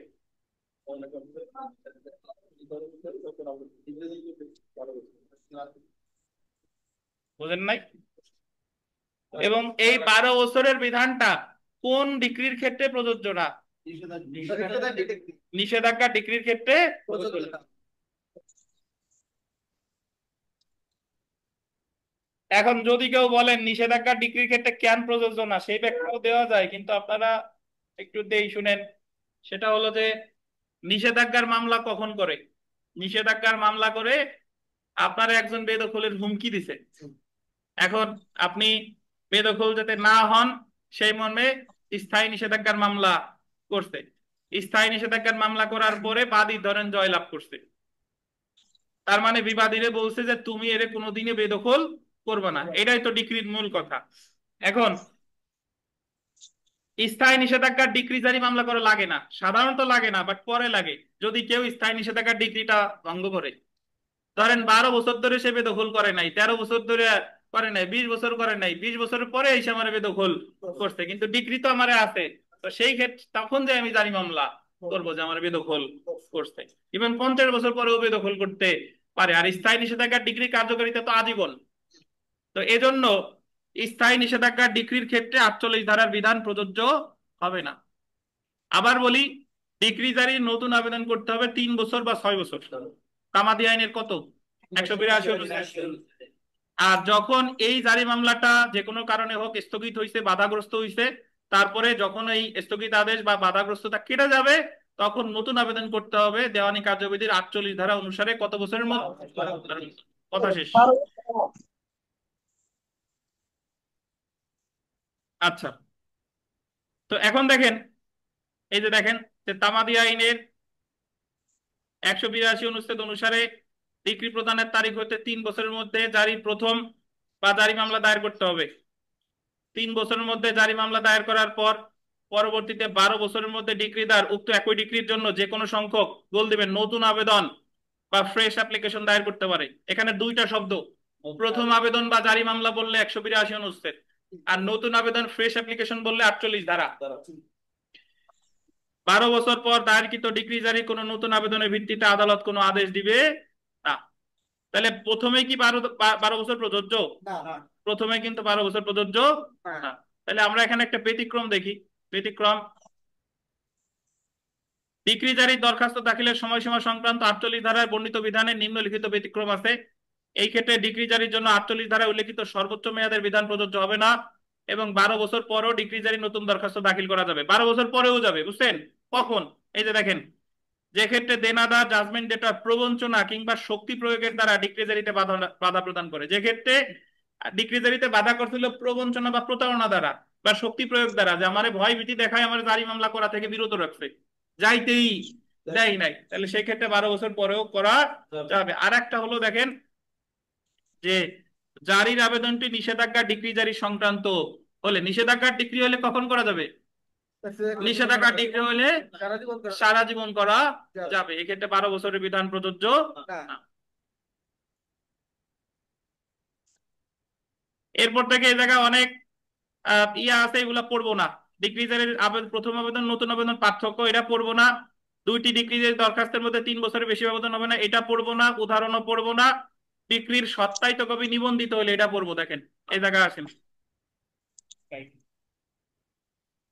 যে ক্ষেত্রে ডিক্রি বা আদেশের সত্যায়িত কপি নিবন্ধিত, সেই ক্ষেত্রে ডিক্রি জারির তামাদি মেয়াদ কত বছর? বলে দিছে অলরেডি। তামাদি আইনের কত অনুচ্ছেদ? 182। আচ্ছা, তারপরে যেটা গুরুত্বপূর্ণ, ডিক্রি জারির আবেদনের ক্ষেত্রে নোটিশ 21-22 বিধি। বিধি মনে থাক বা না থাক, শুনেন, আমরা জানি যে মূল মামলা করলে বিবাদীরে কি দেয়? সমন। মূল মামলা করলে বিবাদীরে দেয় সমন। তাহলে জারি মামলা করলে দায়ীকে কি দিবে? নোটিশ, যে আপনার বিরুদ্ধে একটা জারি মামলা দায়ের করা হয়েছে। এখন এই জারি মামলা করলে কখন নোটিশ দেওয়া লাগবে আর কখন নোটিশ দেওয়া লাগবে না? কখন লাগবে না দেখেন, নিম্নলিখিত ক্ষেত্রে ডিক্রি জারি মামলা করলে, ডিক্রি জারির আবেদন করলে নোটিশ দিতে হবে যে কেন তার বিরুদ্ধে ডিক্রি জারি করা হবে না তা কারণ দর্শানোর জন্য। দেখেন, ডিক্রি প্রদানের 2 বছর পর ডিক্রি জারি মামলা করলে, এটা বললেন 2 বছর পরে যদি করেন নোটিশ দিতে হবে। 2 বছরের মধ্যে যদি করেন নোটিশ দেওয়া লাগবে না, বুঝছেন? 2 বছরের পরে করলে নোটিশ দিতে হবে, আর 2 বছরের মধ্যে করলে লাগবে না। এটা গুরুত্বপূর্ণ।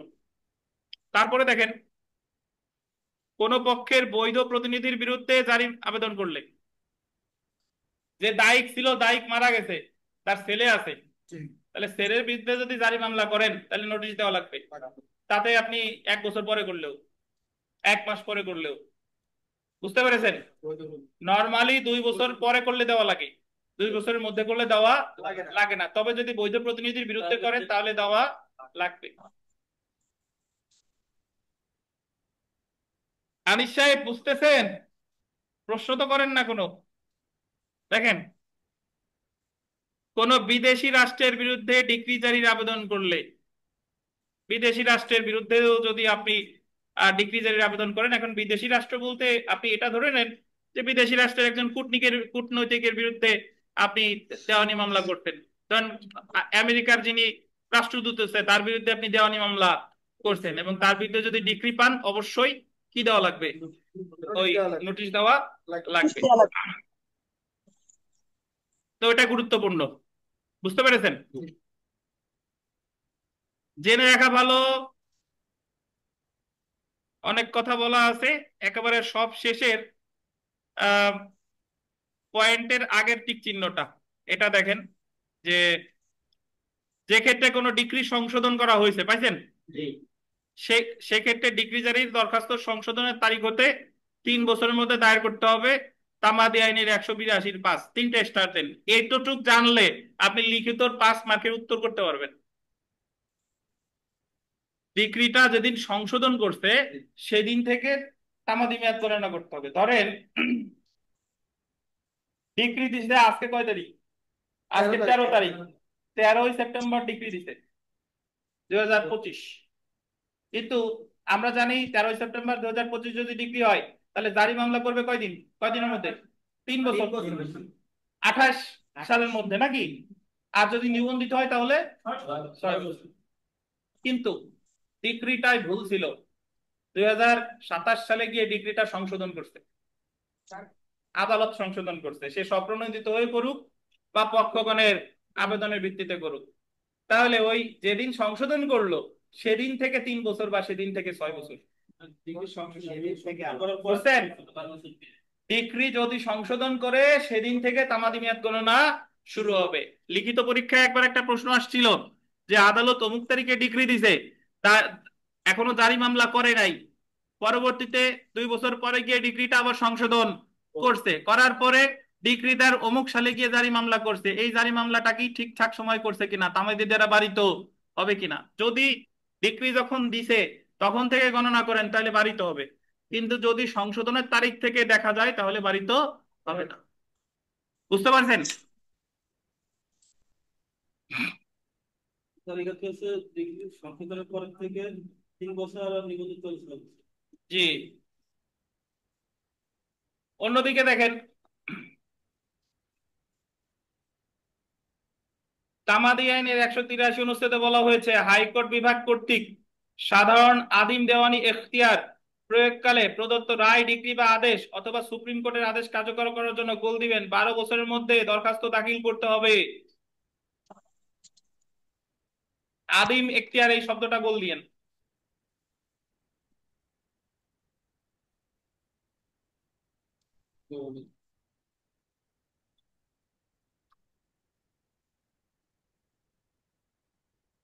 দিছেন? এবার শুনেন, হাইকোর্ট ডিভিশন কিছু কিছু মামলা আছে, এই মামলাগুলো সরাসরি হাইকোর্টে করতে হয়, এগুলো নিম্ন আদালতে হয় না। কোম্পানির মামলা বা রিট মামলা, এই মামলাগুলো জাহাজের মামলা, এই মামলাগুলোই এই নিম্ন আদালতে হয় না। ওই মামলাগুলোর কোর্ট অফ ফার্স্ট ইনস্ট্যান্স হচ্ছে হাইকোর্ট, তার ফাইলিংই করতে হয় হাইকোর্টে। তাহলে হাইকোর্ট ওই মামলায় যে ডিক্রিটা দিবে সেই ডিক্রিটা জারি মামলা কোথায় করতে হবে? হাইকোর্টে। কত বছরের মধ্যে? 12 বছরের মধ্যে। এটা বলছে 183 অনুচ্ছেদ। বুঝছেন? যদি যে ক্ষেত্রে হাইকোর্টেই আপনি মূল মামলা করেছেন, হাইকোর্ট ডিক্রি দিয়েছে, তখন ওই জারি মামলা তো করতে হবে হাইকোর্টেই। কত বছরের মধ্যে? 12 বছরের মধ্যে। তামাদি আইনের কত অনুচ্ছেদ? এই তো সব পারেন আপনারা।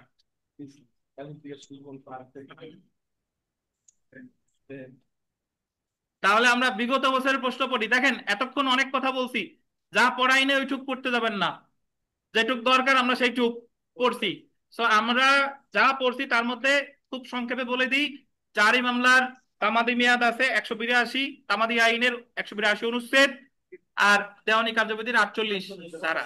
এর মধ্যে জারি মামলার প্রথম দরখাস্ত বা জারি মামলা, ফার্স্ট অ্যাপ্লিকেশন বা জারি মামলা করতে হবে 3 বছরের মধ্যে, নিবন্ধিত হলে 6 বছর, তামাদি আইনের 182। ক্লিয়ার? যদি কোনো কারণে জারি মামলা স্থগিত থাকে, তাহলে যখন ওই স্থগিত আদেশটা কেটে যাবে তখন জারি মামলা করতে প্রথম নতুন অ্যাপ্লিকেশন, ফ্রেশ অ্যাপ্লিকেশন বা নতুন আবেদন করতে হবে দেওয়ানি কার্যবিধির 48 ধারা অনুসারে। কত বছরের মধ্যে? 12 বছরের মধ্যে। এই তো। আর এই 12 বছর নিষেধাজ্ঞা ডিক্রির ক্ষেত্রে প্রযোজ্য না। আর যদি কোনো ক্ষেত্রে আপনার ভয় দেখাইয়া প্রলোভন করিয়া প্রবঞ্চনা করে আপনার বিরত রাখে তাহলে প্রযোজ্য হবে না। এই দুইটা ক্ষেত্র। বুঝছেন তো?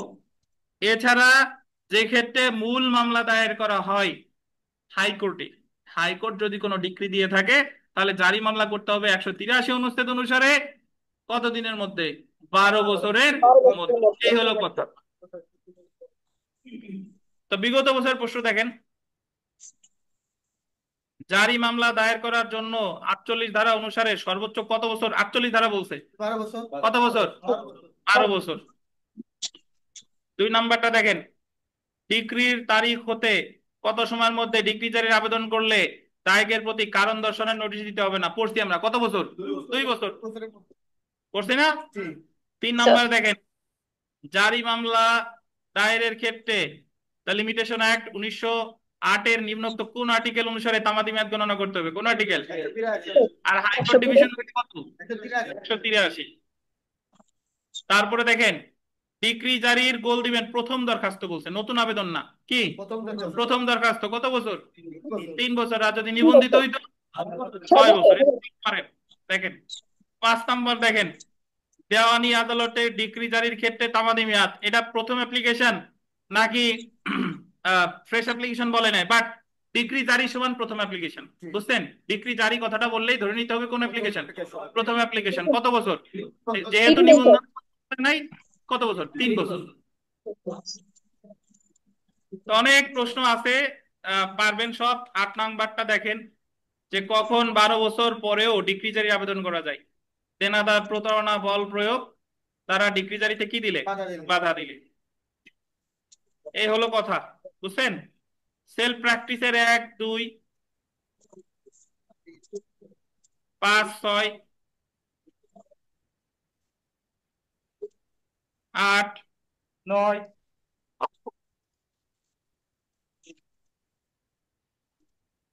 আবার এই ছোট্ট একটু বিরতি, তারপরে আবার শুরু করব। 1টা পর্যন্ত মোটামুটি সলভ, একটু বসে থাকেন। আচ্ছা আমরা পড়া শুরু করি। দেখেন ডিক্রি জারির পদ্ধতি, modes of execution of decree, দেওয়ানি কার্যবিধির 51 ধারা ডিক্রি জারি করতে আদালতের ক্ষমতা নিয়ে আলোচনা করা হয়েছে। 51 ধারায় বলছে ডিক্রি জারির পদ্ধতি, ডিক্রি জারির বিস্তারিত পদ্ধতি 21 আদেশে বর্ণনা করা হয়েছে। তো তার মধ্যে দেখেন ডিক্রি দায়ের আবেদন ক্রমে আদালত গোল দিবেন 5 ভাবে ডিক্রি জারি করতে পারে। কয় ভাবে? 5 ভাবে। অর্থাৎ সব ডিক্রির তো একরকমের না।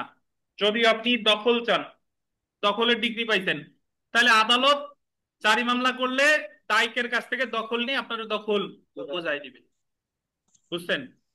যদি অর্থের মামলা হয় তাহলে দায়িকের কাছ থেকে সয় সম্পত্তি আদায়, অর্থ আদায় করে আপনারে বোঝাই দিবে। তো এটা ডিক্রিটা কোন পদ্ধতিতে জারি করবে এটা আসলে নির্ভর করে ওইটা কি মামলা, কিসের ডিক্রি। দেওয়ানি মামলা তো শুধু অর্থের হয় না, দেওয়ানি মামলা তো হরেক প্রকারের হয়ে থাকে। তো দেখেন 5 ভাবে কি কি দেখেন। ডিক্রিভুক্ত কোনো সম্পত্তি অর্পণের মাধ্যমে, মানে আপনি যে সম্পত্তি চাইছিলেন সেটা আপনারা দিয়ে দিছে। কোন সম্পত্তি ক্রয় ও বিক্রয় দ্বারা বা ক্রয়বিহীন বিক্রয়ের মাধ্যমে, ক্রয় ও বিক্রয় অথবা ক্রয়বিহীন বিক্রয়। দেনাদারকে গ্রেফতার বা কারাগারে আটকের দ্বারা, রিসিভার নিয়োগের মাধ্যমে, অন্য কোনো পন্থায় ডিক্রি জারির আদেশ প্রদান করে। কখনো কখনো রিসিভার নিয়োগ বা অন্য কোনো পন্থায়। সো আপনি মনে রাখবেন ডিক্রি জারির পদ্ধতি কয়টা? 5টা। জেনে রাখা ভালো মৃত ব্যক্তির আইনগত প্রতিনিধির ক্ষেত্রে মৃত ব্যক্তির সম্পত্তি ক্রয় ও বিক্রয় করে ডিক্রি বাস্তবায়ন করা যেতে পারে। মানে মৃত ব্যক্তির আইনগত প্রতিনিধির ক্ষেত্রে মৃত ব্যক্তি যে সয় সম্পত্তি রেখে গেছে সেটা ক্রয় বিক্রয় করে ডিক্রি জারি করা যেতে পারে। তারপরে দেখেন যে সম্পত্তি বাটোয়ারা এবং বিভাজন সম্পর্কিত কোনো ডিক্রি বাস্তবায়ন করার দায়িত্ব আন্ডারলাইন করেন কালেক্টরের বা কালেক্টরের অধীনস্থ গেজেটেড কর্মচারী। ধারা 52 3টে স্টার দেন। বাটোয়ারা ডিক্রি, বাটোয়ারা মামলা তো কেন করে? যে উত্তরাধিকারীদের মধ্যে যে সয় সম্পত্তি আছে এটা ঠিকঠাক ভাবে বন্টনের জন্য বাটোয়ারা মামলা করে। তাহলে বাটোয়ারার ডিক্রি বাস্তবায়ন করার দায়িত্ব কার? কালেক্টরের। কালেক্টর হলো আপনার ডিস্ট্রিক্ট কালেক্টর, জেলা কালেক্টর, আবার ডেপুটি কমিশনার, আবার ডিস্ট্রিক্ট ম্যাজিস্ট্রেট। ওনার একজন ব্যক্তি 3টা নাম। ফৌজদারি কার্যবিধি অনুসারে দায়িত্ব পালন করলে ওনার নাম ডিস্ট্রিক্ট ম্যাজিস্ট্রেট। জেলা প্রশাসনের কাজ করলে ডেপুটি কমিশনার, জেলা প্রশাসক। আর যখন দেওয়ানি কার্যবিধি অনুসারে জমি জমার কাজ করতেছে তখন ডিস্ট্রিক্ট কালেক্টর বা জেলা কালেক্টর। 54 ধারায় সম্পত্তি বাটোয়ারা অথবা অংশ বিভাজন নিয়ে আলোচনা করা হয়েছে। তো আমরা চলে আসি বিগত বছরের প্রশ্ন। দেখেন আচ্ছা 54 ধারায় সম্পত্তি বাটোয়ারা, এটা আন্ডারলাইন করেন। যদি বলে যে সম্পত্তি বাটোয়ারা কত ধারায় আলোচনা করছে? 54 ধারায়। বিগত বছরের প্রশ্ন দেখেন দেওয়ানি কার্যবিধির 54 ধারায় কোন বিষয়ে বর্ণিত হয়েছে? কি? সম্পত্তি বাটোয়ারা বা অংশ বিভাজন। সম্পত্তি বাটোয়ারা বা কি বিভাজন বলেন? অংশ বিভাজন।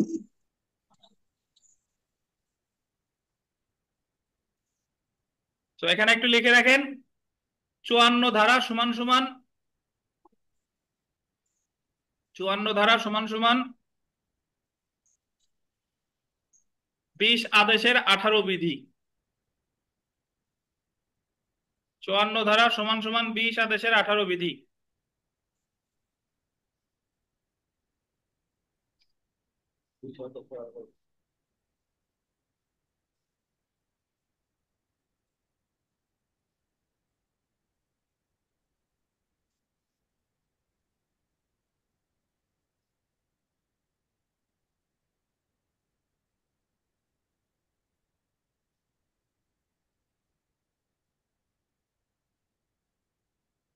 লিখছেন? এখন আমরা চলে আসি গ্রেফতার এবং আটক, অ্যারেস্ট এন্ড ডিটেনশন। ধারা কত? 55।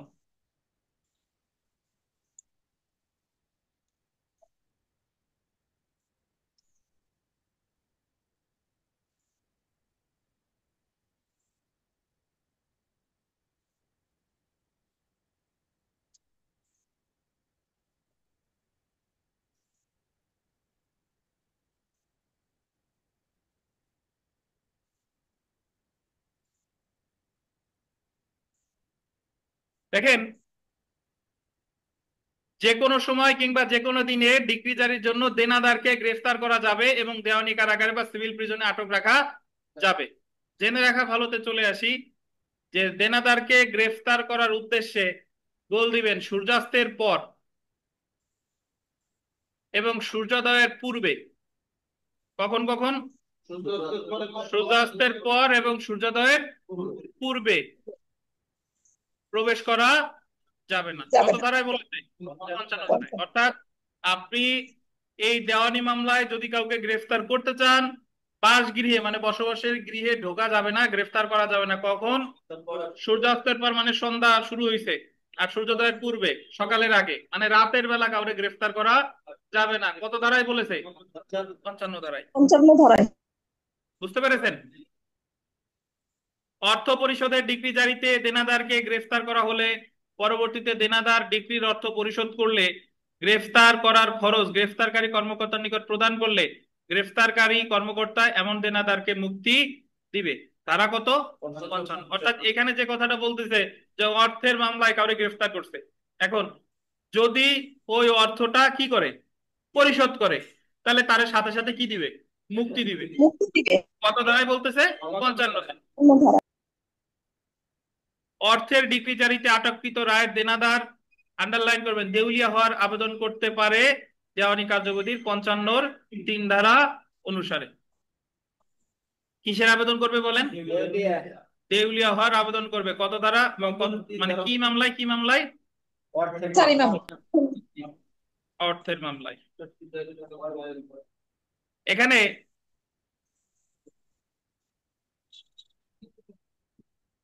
যদি পরীক্ষায় প্রশ্ন আসে যে কোন মামলায় তাকে দেউলিয়া হওয়ার আবেদন করতে পারে, অর্থের মামলায়, তো এখানে আর একটা কথা একটু লিখবেন, সেটা হলো লেখেন 1 মাসের মধ্যে। ওই দেউলিয়া হওয়ার যে কথাটা আছে না, এখানে লিখবেন 1 মাসের মধ্যে। মানে এই আবেদনটা সে করবে 1 মাসের মধ্যে। মুক্তি হওয়ার 1 মাসের মধ্যে প্রমাণ করবে যে সে দেউলিয়া।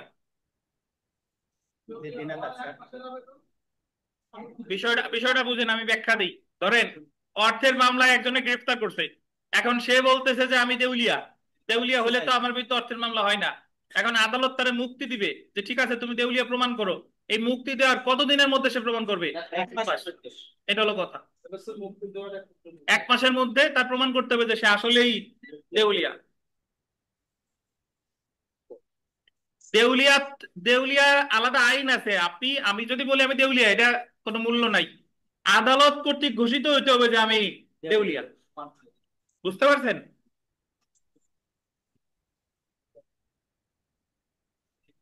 এখন আমরা চলে আসি ডিক্রি জারিতে মহিলা দায়িককে আটক না করা। এটা 2025-এ সংশোধন করা হয়েছে। এখানে আগে আগে কি বিধান ছিল এটা একটু পড়ি দেখেন। অর্থ পরিশোধের ডিক্রি জারি করতে আদালত ডিক্রি জারিতে কোনো মহিলাকে দেওয়ানি কারাগারে আটক বা গ্রেফতার বা আটকের আদেশ দিবে না। কত ধারায় ছিল? 56 ধারায় বলতেছে অর্থের মামলা অর্থের মামলার দায়ী যদি মহিলা হয় তাহলে তারে কখনোই গ্রেফতার করা যাবে না। কিন্তু 2025-এর সংশোধনীতে করা হয়েছে যে, একটু লেখেন আমি বলি, লেখেন 56 ধারাই, একটু লেখেন, লেখেন 2025-এর সংশোধনীর মাধ্যমে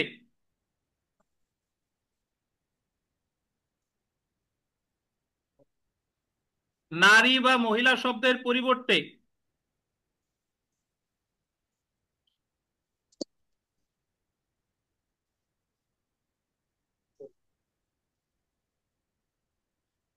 নারী বা মহিলা শব্দের পরিবর্তে কোনো বৃদ্ধ, অসুস্থ,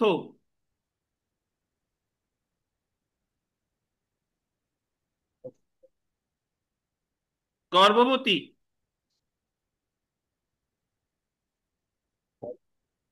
বা স্তন্যদান মহিলাকে বোঝানো হয়েছে।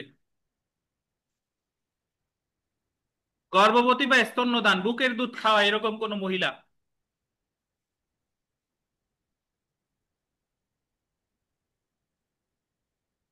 ব্রেস্ট ফিডিং ওমেন আর কি। তো আগে 56 ধারার সুবিধা পেত, দেখেন আগে শুধু গ্রেফতার করা যেত না কাকে, মহিলাকে। এখন মহিলা। আপনি মহিলা হলে হবে না, মহিলার এই এই এটা থাকতে হবে, হয় আপনি বৃদ্ধ হবেন, অসুস্থ হবেন, গর্ভবতী হবেন বা স্তন্যদানকারী মহিলা হতে হবে। আর আরেকটা কথা হলো যে শুধু আপনার ওই বৃদ্ধ, এটা কিন্তু সে মহিলাও হতে পারে পুরুষও হতে পারে, বুঝতে পারছেন? অসুস্থ মহিলা হতে পারে পুরুষও হতে পারে। না 56তেই এক্স্যাক্টলি, সুস্থ মহিলা যদি হয় তাহলে সেই ক্ষেত্রে সে 56 ধারার সুবিধা পাবে না, এ হলো কথা, বুঝতে পারছেন? এবং এটা সংশোধনী কত, 2025। এছাড়া আরেকটা দেখেন, দাম্পত্য পুনরুদ্ধারের ডিক্রি জারি করতে কোন মহিলাকে দেওয়ানি কারাগারে গ্রেফতার বা আটক রাখতে পারবে না। এ জায়গায় মহিলা অবলিক পুরুষ লেখেন। দাম্পত্য পুনরুদ্ধারের ডিক্রি জারি করতে কোনো মহিলা অথবা পুরুষকে দেওয়ানি কারাগারে আটক বা গ্রেফতার রাখতে পারবে না। 21 দেশের 32 বিধি পাইছেন? এ ওই বইটা আছে তো, পাইছেন না? এই শুনেন, দাম্পত্য সম্পর্ক পুনরুদ্ধার কারে বলে? দাম্পত্য সম্পর্ক পুনরুদ্ধারের মামলা হাজবেন্ডও করতে পারে, ওয়াইফও করতে পারে। হাজবেন্ড সংসার করতে চাচ্ছে না, তাহলে ওয়াইফ করবে মামলা দাম্পত্য সম্পর্ক পুনরুদ্ধারে। ওয়াইফ সংসার করতে যাচ্ছে না, হাজবেন্ড চাচ্ছে, তাহলে মামলা করবে হাজবেন্ড। তাহলে এই মামলায় যদি ডিক্রি হয় তাহলে স্বামী অথবা স্ত্রীকে গ্রেফতার করা যাবে না, জারি মামলায় গ্রেফতার করা যাবে না। তাহলে জারি মামলায় গ্রেফতার করা যাবে না অসুস্থ, বৃদ্ধ, তারপরে আপনার গর্ভবতী বা স্তন্যদানকারী মহিলাকে গ্রেফতার করা যাবে না। এছাড়া দাম্পত্য সম্পর্কে পুনরুদ্ধারের মামলার ক্ষেত্রেও কাউকে গ্রেফতার করা যাবে না।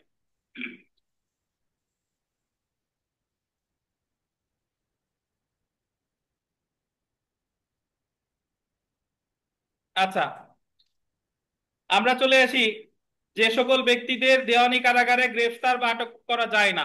উপরে যা যা পড়ছি ওটা ছাড়াও আরো কাদেরকে গ্রেফতার বা আটক করা যায় না দেখেন। বিচারিক কর্মকর্তা যখন আদালতে যাচ্ছে বা ফিরছে বা দায়িত্ব পালন করছে, বিচারিক কর্মকর্তা কারা? জজ, ম্যাজিস্ট্রেট নাকি? যখন আদালতে যাচ্ছে ফিরছে বা দায়িত্ব পালন করছে। তারপরে দেখেন কোন আইনজীবী, এই এই রেফারেন্স আবার ফৌজদারি মামলায় দিয়েন না, মানে দেওয়ানি মামলার রেফারেন্স ফৌজদারি মামলায় দিয়েন না, এরকম এরকম উকিল হইেন না।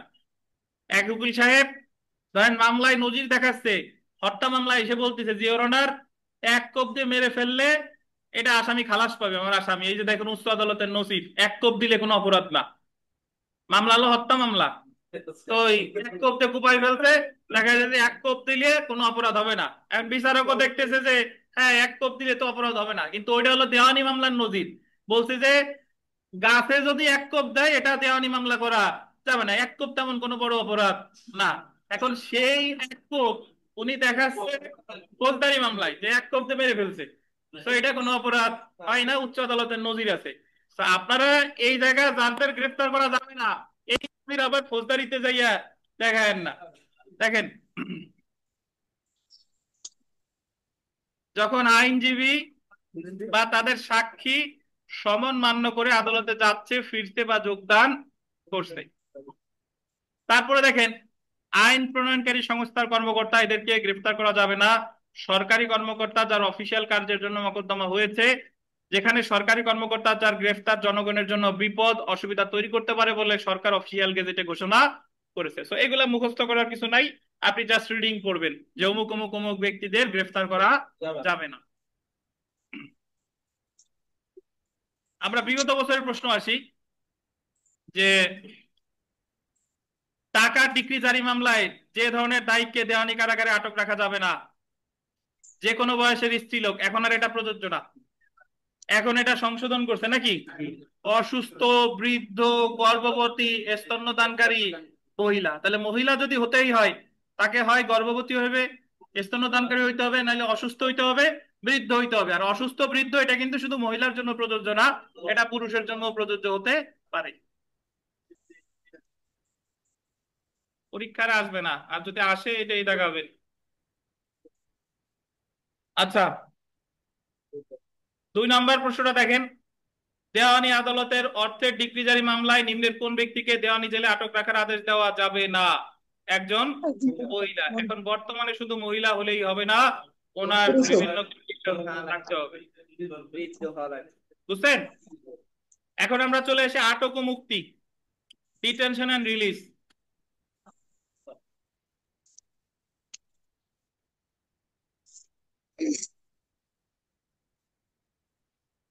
আচ্ছা একটু দাঁড়ান, একটু অপেক্ষা করেন।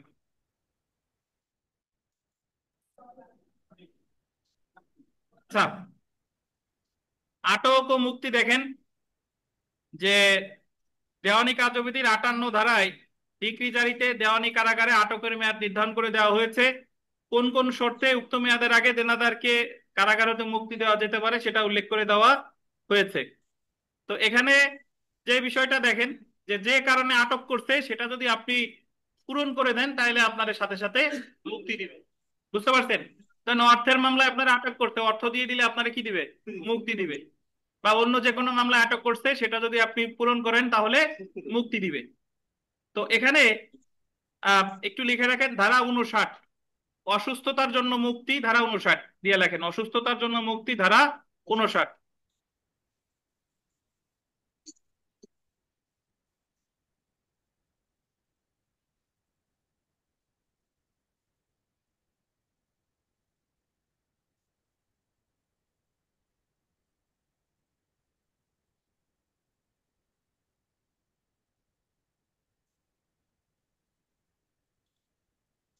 তো এখানে দুইটা বিষয় আছে, মুক্তি 58-তে আছে, মুক্তি 59-এ আছে। দেওয়ানি মামলায় জামিন বলে যেটা, জামিন, এই জায়গায় সরাসরি দেওয়ানি মামলায় জামিনের কথা নাই, কিন্তু দেওয়ানি মামলায় জামিন দেওয়া হয় 58 অথবা 59 ধারায়। 58 ধারা হলো যে কারণে গ্রেফতার করছে সেটা যদি আপনি দিয়ে দেন তাহলে মুক্তি কত, 58। আর 59 হলো আপনি যে কারণে গ্রেফতার করছেন সেটা দিতে পারেন নাই, বাট আপনি ফিজিক্যালি শারীরিকভাবে অসুস্থ, ঠিক আছে, তাহলে সেক্ষেত্রে আপনার মুক্তি দিবে কত ধারায়, 59 ধারায়। আচ্ছা এখন দেখেন যে ডিক্রি জারিতে দেওয়ানি কারাগারে আটকের মেয়াদ 50 টাকার বেশি পরিশোধের ডিক্রির ক্ষেত্রে 6 মাসের জন্য দেওয়ানি আদালতে আটক রাখা যাবে, দেওয়ানি কারাগার হবে। আর অন্যান্য ক্ষেত্রে কত, 6 সপ্তাহ। তাহলে এখানে মনে রাখেন যদি ডিক্রির মূল্যমান 50 টাকার বেশি হয় তাহলে কতদিন, 6 মাস, 6 মাস। আর 50 টাকার সমান বা তার কম হলে 6 সপ্তাহ। 6 সপ্তাহ। এটা মনে রাখেন, এটাও 58 ধারাই বলেছে।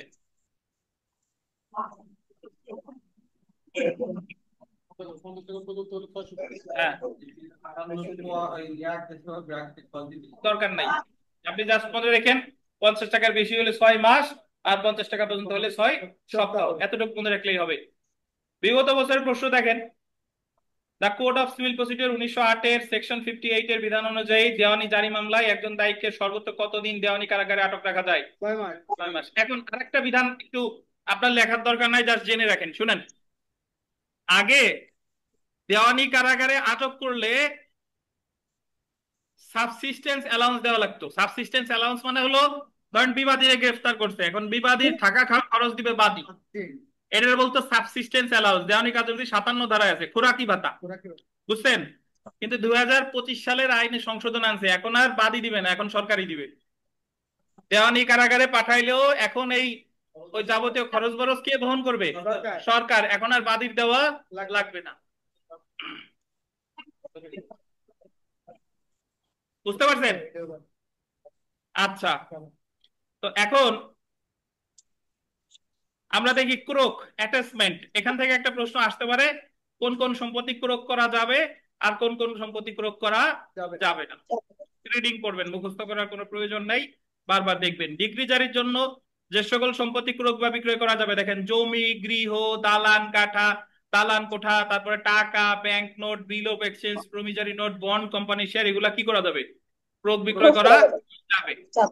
আর ডিক্রি জারির জন্য যে সকল সম্পত্তি ক্রোক বিক্রয় করা যাবে না, এগুলো একটি ইউনিক টাইপের। দেখেন এইগুলা থেকে প্রশ্ন আসে, কোনগুলো ক্রোক করা যাবে না? চাষির বাসগৃহ, হিসাবের খাতাপত্র, সরকারি পেনশন, ভোগীদের প্রাপ্ত মঞ্জুরিকৃত বৃত্তি, আনুতোষিক, পরিধেয় বস্ত্রাদি, রান্নার বাসন বিছানা ইত্যাদি, এইগুলা ক্রোক করা যাবে না। তাহলে সরকারি বাসনপত্র, তারপর সরি মানে চাষির বাসগৃহ, হিসাবের খাতা, চাষির বাসনপত্র, সরকারি পেনশন, এগুলা ক্রোক করা যাবে না। বুঝতে পেরেছেন? আচ্ছা, সরকার চাইলে আরেকটা কথা, কোনগুলো ক্রোক করা যাবে আর যাবে না, এই কথাগুলো বলা আছে 60 ধারায়, সেকশন 60। সরকার চাইলে কৃষিজাত উৎপাদিত দ্রব্য বা যা কৃষকের ফুসফুসের জন্য লাগে তা ক্রোক হতে অব্যাহতি দিতে পারে। ধারা কত? 61। মানে কৃষকের যে তিনি যে ধান চাষ করে ধান হইছে, যেটা তার খোরপোশের জন্য লাগে, যে বছর অন্তে তার খাওয়া লাগবে, এটা সরকার ইচ্ছা করলে এটা ক্রোক করা হতে কি দিতে পারে? অব্যাহতি দিতে পারে। আচ্ছা, এখন দেখেন, আপনাদের হয়তো বা পুরাতন বইতে এগুলা নাই, বাট একটু দেখি। চুক্তি প্রবল, তারপরে নিষেধাজ্ঞা, দাম্পত্য সত্ত্ব পুনরুদ্ধারে ডিক্রি জারির বিভিন্ন পদ্ধতি, বিধিগত 32। মানে চুক্তি প্রবল, নিষেধাজ্ঞা বা দাম্পত্য সম্পর্ক পুনরুদ্ধারে ডিক্রি জারিতে কি কি আদালত করতে পারে আর কি কি পারে না, এগুলো আর কি। চুক্তি প্রবল বুঝেন? চুক্তি প্রবল আমরা সুনির্দিষ্ট প্রতিকার আইনে পড়বো। একটা চুক্তি ছিল, চুক্তির শর্ত একজন ভঙ্গ করছে, আপনি মামলা করতেন, তার দিয়ে ওই চুক্তির কাজী করাইতে চান, এটার বলে চুক্তি প্রবল। চুক্তির শর্ত যে ভঙ্গ করছে, কারণ আমি আপনাদের পড়াইতে চাইছি, এখন 1 মাস পড়ানোর পরে বললাম আর পড়াবো না, আপনারা কি মামলা করবেন চুক্তি প্রবলের, যে উনি কেন আমাদের পড়াবে না? আদালত যদি আমারে বলে যে তুমি পড়াবা বাধ্য করে, এটার বলে চুক্তি প্রবল। এখন এই ডিক্রি জারিতে কি কি করতে পারে আদালত? নিষেধাজ্ঞার ডিক্রি জারিতে কি কি করতে পারে, এই সবগুলো বলেছে 21 আদেশের কত বিধি? 32 বিধি। দেওয়ানি কার্যবিধির 21 আদেশের 32 বিধিতে চুক্তি প্রবল, নিষেধাজ্ঞার বা দাম্পত্য সত্ত্ব পুনরুদ্ধারে ডিক্রি জারি পদ্ধতি সম্পর্কিত বিধান করা হয়েছে। যেক্ষেত্রে চুক্তি সুনির্দিষ্ট বলবৎকরণে, নিষেধাজ্ঞার, দাম্পত্য সত্ত্ব পুনরুদ্ধারে ডিক্রি প্রদান করা হয়, এই রায়ের দেনাদার উক্ত ডিক্রি মান্য করার সুযোগ পেয়েও ইচ্ছাকৃতভাবে তা অমান্য করে, সেই ক্ষেত্রে দাম্পত্য সম্পর্ক ও পুনরুদ্ধার ডিক্রি দায়িকের সম্পত্তি ক্রোকের মাধ্যমে বলবৎ করা যেতে পারে। দাম্পত্য সম্পর্ক পুনরুদ্ধারের ডিক্রিতে কাউকে গ্রেফতার করা যাবে না, হাজবেন্ড ওয়াইফে গ্রেফতার করা যাবে না, কিন্তু তাদের সম্পত্তি ক্রোক করা যাবে। বুঝতে পেরেছেন?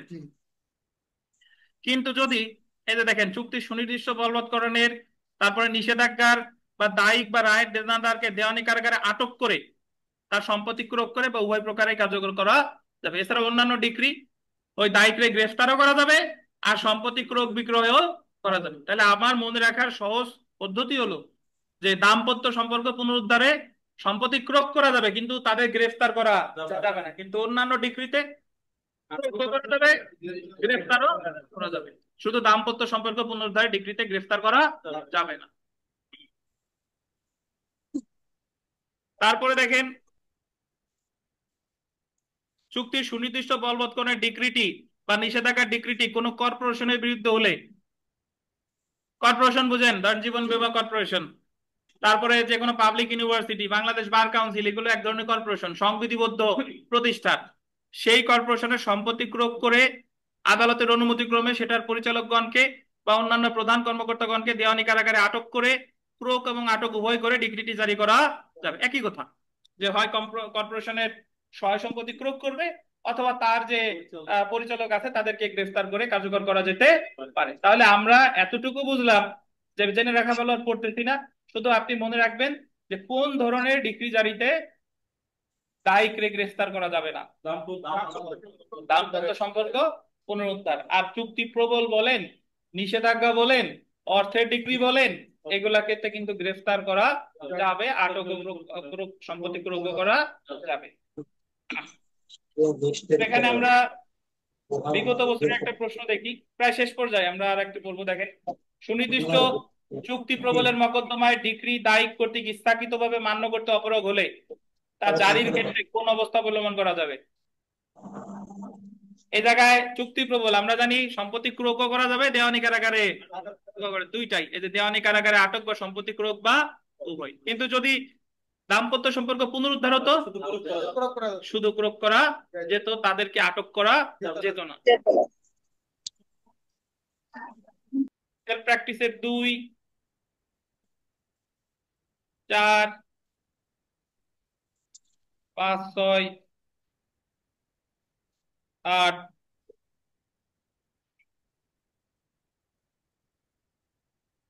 14, 16, এগুলা মোটামুটি গুরুত্বপূর্ণ।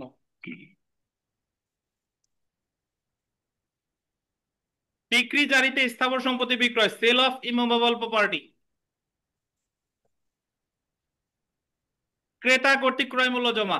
ধরেন ওই যে কথা এতক্ষণ ধরে বলতেছিলাম, যে শাকিল অর্থের ডিক্রি পাইছে 5 লক্ষ টাকার, এখন দায়িক আখিনুর, আখিনুরের নগদ 5 লক্ষ টাকা দেওয়ার সামর্থ্য নাই, বাট আখিনুরের 5 কাঠা জমি আছে। তাহলে এই 5 কাঠা জমি আদালত কি করবে? ক্রয় বিক্রয় করে 5 লক্ষ তুই শাকিল দিয়ে দিবে, এই তো কথা। এখন ক্রয় করলে, বিক্রয় যখন নিলামের আয়োজন করবে, একজন আবার এই সম্পত্তি কিনবে না, কেনার পদ্ধতি কি সেটা দেখি। দেখেন,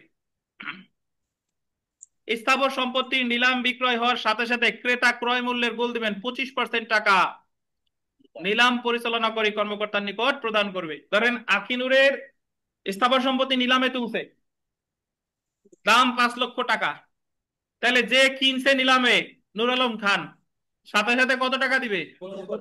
25%। বুঝতে পারছেন? জি। এরূপ অর্থ প্রদানে ব্যর্থ হলে তৎক্ষণাৎ উক্ত সম্পত্তি নিলাম বিক্রয় হবে। বুঝতে পারছেন? যদি পুনরায় নিলাম বিক্রয় হবে, যদি সে নিলামে সে জয়লাভ করছে, জয়লাভ করার পর এখন 25% টাকা সে দিতে পারতেছে না, তাহলে আবার পুনরায় নিলাম হবে। এই কথাটাই বলছে 21 দেশের কত বিধি? 84। লিজন সাহেব, পরীক্ষায় প্রশ্ন আসবে যে ডিক্রি জারিতে স্থাবর সম্পত্তি নিলাম হলে ক্রেতা ক্রয়ের কত পার্সেন্ট জমা দিবে? সাথে সাথে 25%। যদি দিতে না পারে কি হবে? পুনরায় নিলাম হবে। তারপরে দেখেন, স্থাবর সম্পত্তি বিক্রয় হওয়ার তারিখ হতে গোল দিবেন 15তম দিনে, আদালত বন্ধ হওয়ার পূর্বে ক্রেতার সম্পূর্ণ ক্রয় মূল্য আদালতে জমা দিবে। এটা গুরুত্বপূর্ণ। 15তম দিনে আদালত কি হওয়ার পূর্বে? বন্ধ হওয়ার পূর্বে। কত টাকা? সম্পূর্ণ টাকা, বাকি টাকা জমা দেবে। এটা বলছে 85 বিধি, বিবিআই, এই দুইটা বিধি মনে রাখেন। যে কিনছে তাৎক্ষণিকভাবে দিবে কত? 25%। আর বাকি টাকা দিবে কততম দিনে? 15তম দিনে আদালত বন্ধ হওয়ার পূর্বে। 25% দিবে, এটা হলো 84 বিধি। আর বাদ বাকি টাকা দিবে, এটা কত? 85। বিগত বছরের প্রশ্ন দেখেন, ডিক্রি জারি মূল্যে কোন সম্পত্তি নিলাম বিক্রি হলে বিক্রির তারিখ হতে কতদিনের মধ্যে ক্রেতা কর্তৃক ক্রয় মূল্য আদালতে জমা দিতে হয়? 15 দিন। বুঝছেন? ডিক্রি জারিতে বিক্রয় রোধের আবেদন, প্রায় শেষ পর্যায়ে আসছে, আর 5-6 মিনিট লাগবে। ডিক্রি জারিতে বিক্রয় রোধের আবেদন। বিক্রয় রোধ আসলে বিষয়টা কি, আমি যদি এইভাবে একটু ব্যাখ্যা দিই। ধরেন এই সেম উদাহরণ দিচ্ছি, যে শাকিল জয়লাভ করছিল, জারি মামলা করছে, আখিনুরের সম্পত্তি ক্রয় বিক্রয় করে নিলামের আয়োজন করে বিক্রি করছে, ঠিক আছে? যে নিলামে যে কিনলো সে 25% টাকা দিবে সাথে সাথে, আর বাকি টাকা দিবে 15তম দিনে, এটা তো আমরা জানি। এখন সম্পত্তি কিনা হলাম কারে দিয়ে, নুর আলম খানরে দিয়ে।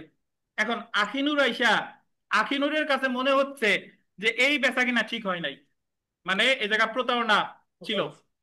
আখিনুর বলতেছে যে তার জমির মূল্য 5 লাখ না, তার জমির মূল্য 10 লাখ, আর এই জায়গা যে নিলাম আয়োজন করছে এই নিলাম আয়োজনে প্রতারণা ছিল। তাহলে আখিনুরের প্রতিকার কি? আখিনুরের প্রতিকার বলছে 21 আর 90। কত বলেন? আখিনুরের প্রতিকার হলো আখিনুর এই নিলাম রদের আবেদন করতে পারে কি দেখাইয়া, যে এ জায়গা প্রতারণা ছিল। দাম বেশি। আচ্ছা দেখেন, ডিক্রি জারিতে, এগুলা তো সব আপনারা এলএলবি তে কষ্ট করে পড়ে আসছেন, হালকা আমি একটু মনে করাই দিচ্ছি। দেওয়ানি কার্যবিধির 21 আদেশের 89 বিধির অধীন ডিক্রি জারিতে বিক্রয় রদের আবেদন করা যায়। কত আদেশের কত বিধি? 21 আদেশের 89 বিধি। ডিক্রি জারিতে গোল দিবেন কোন স্থাবর সম্পত্তি বিক্রয় করা হলে, কি সম্পত্তি? স্থাবর সম্পত্তি বিক্রয় করা হলে নিলাম বিক্রয়ের তারিখ হইতে গোল দিবেন 30 দিনের মধ্যে বিক্রয় বাতিলের জন্য আবেদন করা যায়। তামাদের কত অনুচ্ছেদ? 166। তাহলে এটা গুরুত্বপূর্ণ যে নিলাম রদের আবেদন করতে হবে কত দিনের মধ্যে? 30 দিন। এই ক্ষেত্রে ক্রয় মূল্যের 5% এবং লেখেন বা কেটে এবং লেখেন ক্রয় মূল্যের 5% এবং নিলাম ঘোষণায় উল্লেখিত অর্থের মধ্যে, নিলাম ঘোষণায় উল্লেখিত অর্থ এটা দিবেন, যেটা কম কেটে দেন। ক্রয় মূল্যের কত পার্সেন্ট?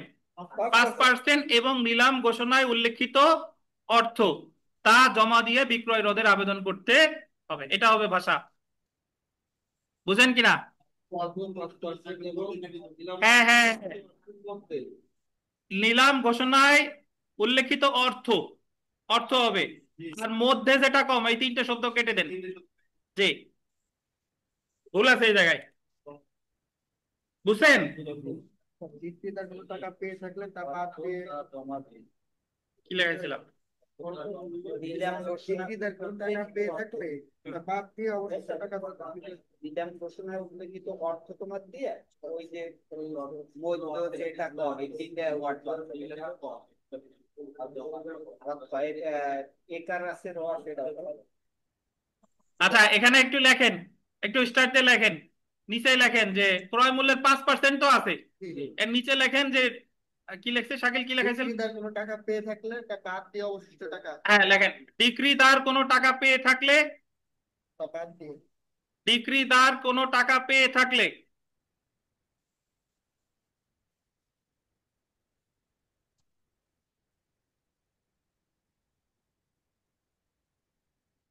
তা বাদ দিয়ে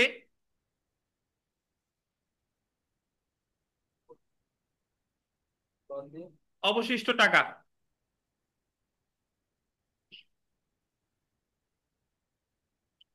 ডিক্রিদার কোনো টাকা পেয়ে থাকলে তা বাদ দিয়ে অবশিষ্ট টাকা। ঠিকছেন?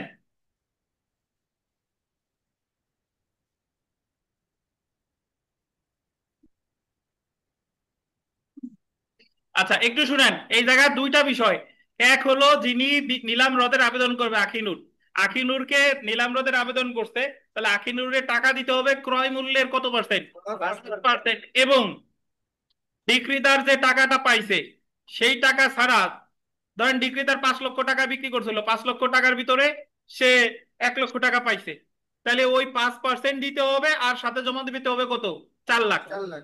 এই দুইটা দিয়ে নিলাম রদের আবেদন করতে হবে। কনফিউশনের কিছু নাই।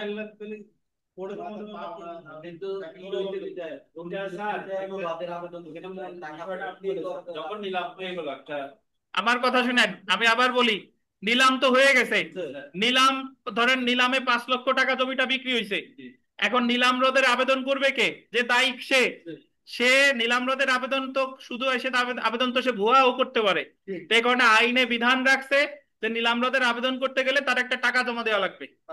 এই টাকাটা হলো ওই যে যত টাকায় এই সম্পত্তিটা বিক্রি হয়েছে তার 5%, 5 লক্ষ টাকার কত? 5%। এবং সেই সাথে সাথে ওই নিলামের তো টাকা তো আর সে সাথে সাথে ওই যে যে কিনছে সে তো সাথে সাথে যদি জমা নাও দিতে পারে, তাহলে যে টাকাটা বিক্রেতার পাইছে সেটা ছাড়া যে অবশিষ্ট টাকা আছে এইটা জমা দিয়ে তার নিলাম রদের আবেদন করতে হবে। এ হলো কথা। এখন ধরেন আপনারা যখন চেক ডিজনারের মামলা করে, চেক ডিজনারের মামলায় নেগোশিয়েবল ইনস্ট্রুমেন্ট একটা 138 ধারা মামলা, আপিল করলে কয় পার্সেন্ট টাকা জমা দেওয়া লাগে? 50%। 50% টাকা দিয়ে তারপরে আপিল করতে হয়। তাহলে এখানে হলো তাই। হ্যাঁ বলেন, এবার কিবরিয়া সাহেব বলেন। এখানে একটা নিলাম সম্পত্তি বিক্রি হওয়ার পরে তা হস্তান্তর করবে না নিলাম যে গাড়ি হস্তান্তর করার আগে, হস্তান্তর তো ধরেন, হস্তান্তরের কথা কেন আসতেছে? নিলাম তো ধরেন সাথে সাথে হয়ে গেছে, সে ধরেন 15 দিনের মধ্যে এখনো টাকা দেয় নাই, তার আগে সে রদের মামলা করছে, তো এর ভিতরে করতে হবে। করতে হবে তা না। মনে করেন যে হস্তান্তর হোক বা না হোক এটা তো ইরিলিভেন্ট এই জায়গায়। হস্তান্তর যদি হয়ও, উনি তো এসে দাবি করতেই পারে যে আমার সম্পত্তি ঠিকঠাক ভাবে বেচা কিনা হয় নাই। তাহলে ওই যার যার থেকে হস্তান্তর করছিল ওর থেকে আবার পুরো আমাদের দিয়ে দেবে নাকি স্যার? সেটা তো পরের কথা রে ভাই। আপনি ভাবেন যে সে নিলাম রদের আবেদনটা, কোর্টের সাথে করবো হ্যাঁ সেটা।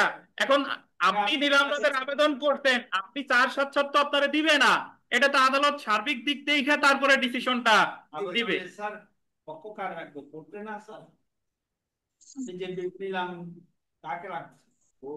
আমি তো আবেদন করব যে আমার সম্পত্তি কোর্ট বা যারা যারা দায়িত্ব ছিল তারা ঠিকঠাক ভাবে এই কাজটা করে নাই। আপনি যা পড়াইছে এইটুকুর মধ্যে থাকে।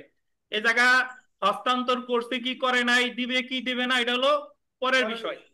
বাট আমি যে আবেদন করতেছি, ধরেন আপনি পাস করবেন কিনা বার কাউন্সিল পরীক্ষায় সেটা পরের বিষয়, কিন্তু পরীক্ষা দিতে হইলে আপনার 6 মাসের ইন্টিমেশন লাগবে, তারপর হলো পরীক্ষা। এটা হলো কথা।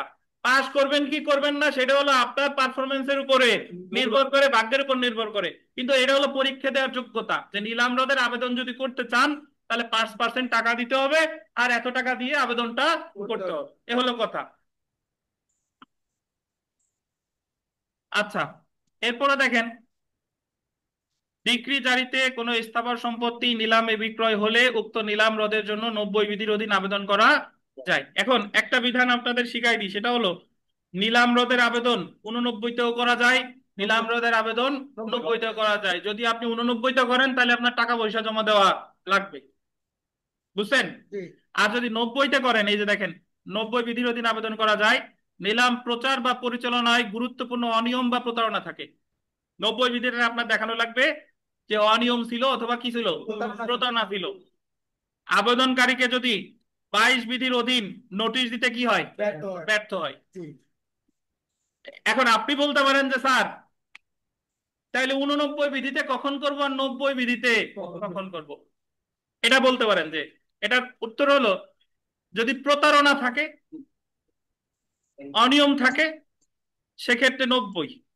আর যে ক্ষেত্রে প্রতারণা অনিয়ম নাই, বাট আপনি আপনার সম্পত্তি চাইতেছেন যে আমার সম্পত্তি নিলামে উঠছে, এখন আমার টাকা হয়েছে, আমি আমার সম্পত্তি নেবো নিলাম রোধে, সেই ক্ষেত্রে কত, 89। বুঝছেন? প্রতারণা অনিয়ম থাকলে কত, 90। ম্যাটেরিয়াল ইরেগুলারিটি আর ফ্রড থাকলে হলো 90। আর অন্যান্য ক্ষেত্রে কত, 89। 89তে টাকা পয়সা দেওয়ার একটা বিধান আছে, 90তে টাকা পয়সা দেওয়ার বিধান নাই। তবে আদালতে সন্তুষ্ট করতে হবে এই জায়গা প্রতারণা ছিল, এই জায়গা কি ছিল, অনিয়ম ছিল। আবেদনকারীকে যদি 22 ধারার অধীন নোটিশ দিতে, 22 বিধি সরি, যদি আবেদনকারী প্রমাণ করতে পারে যে নিলাম প্রচার বা পরিচালনায় গুরুত্বপূর্ণ অনিয়ম, ম্যাটেরিয়াল ইরেগুলারিটি বা প্রতারণা ছিল, তাহলে আদালত উক্ত নিলাম রদ করতে পারে। 89 90 কে বুঝেন নাই বলেন?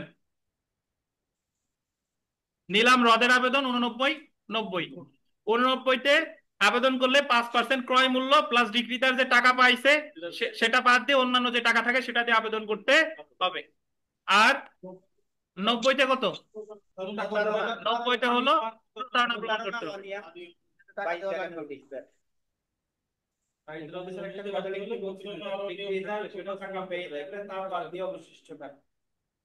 জি,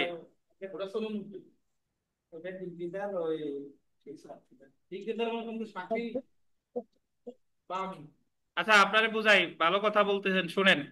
বিষয়টা সবাই একটু মনোযোগ দিয়ে শুনেন। আহ ধরেন একটা জমি 5 লক্ষ টাকায় বিক্রয় হয়েছে, এখন 5 লক্ষ টাকায় বিক্রয় হলে ক্রেতার সাথে সাথে দিছে কত? 25%। 25% দিছে। তাহলে এই 25%টা পাবে কি? বিক্রেতার যে, সে পাবে না? সে পাবে। তাহলে সে 25% পাইছে, আর বাকি থাকলো কত? 75%। এখন ধরেন এই মুহূর্তে এই সে যার জমি, সে নিলাম রদের আবেদন করছে। তাহলে নিলাম রদের আবেদন যদি সে করে, তার একটা টাকা জমা দিতে হবে। তাহলে তার প্রথম জমা দিতে হবে ক্রয় মূল্যের 5%, তাহলে 5 লাখের 5%। আর দেখবে যে ডিক্রিদার কত পাইছিল? 25%। তাহলে আর থাকে কত? 75%। তাহলে তার ওই 75% প্লাস 5% এটা জমা দিয়ে নিলাম রদের আবেদন করতে হবে। 89।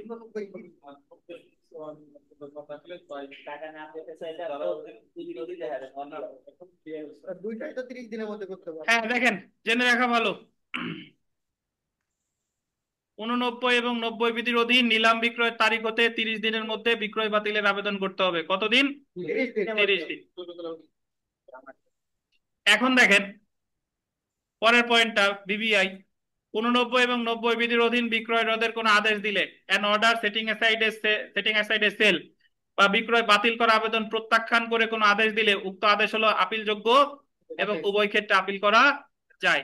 বিধি 92 লেখেন, এখানে 30 দিয়ে লেখেন বিধি 92।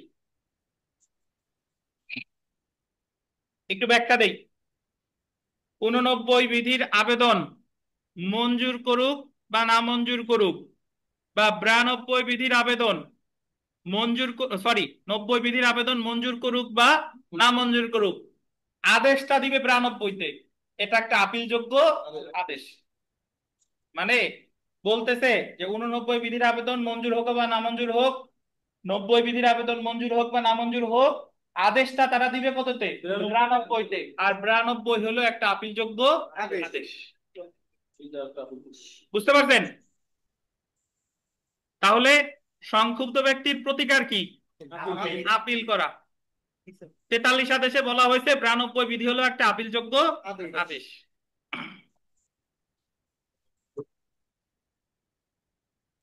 তো বিগত বছরের প্রশ্ন দেখেন, ডিক্রি জারি মূলে কোনো সম্পত্তি নিলামে বিক্রি হলে বিক্রির তারিখ হতে কতদিনের মধ্যে মূল্য আদালতে জমা দিতে হবে? কতদিন? 1 মাসের মধ্যে। হ্যাঁ বলেন, প্রশ্ন করেন। 15 দিন। 15 দিন। 15 দিন। 30 দিন কে বলেন তালে তালে? আচ্ছা, বিষয়টা হলো যে বিক্রি হলে কতদিনের মধ্যে আদালতে জমা দিতে হবে? 15 দিনে আদালত বিক্রি হওয়ার, আদালত বন্ধ হওয়ার পূর্বে। আর সাথে সাথে দিতে হচ্ছে কত? 25%। আর নিলাম রদ বললে হচ্ছে 30 দিন। তারপরের প্রশ্নটা VVI, the code of civil procedure 1908 এর অর্ডার 21 রুল 90 অনুযায়ী নিলাম রদের জন্য আবেদনকারীকে প্রমাণ করতে হবে।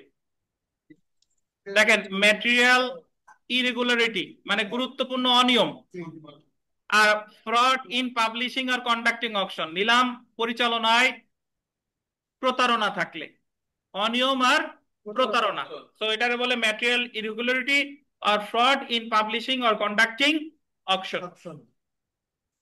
বুঝতে পারছেন? আজকের শেষ ধারা সেটা হলো ডিক্রি জারিতে বিঘ্ন সৃষ্টি করা। ধারা কত? 74 সমান সমান পাশে লেখেন 21 আদেশের 98 বিধি।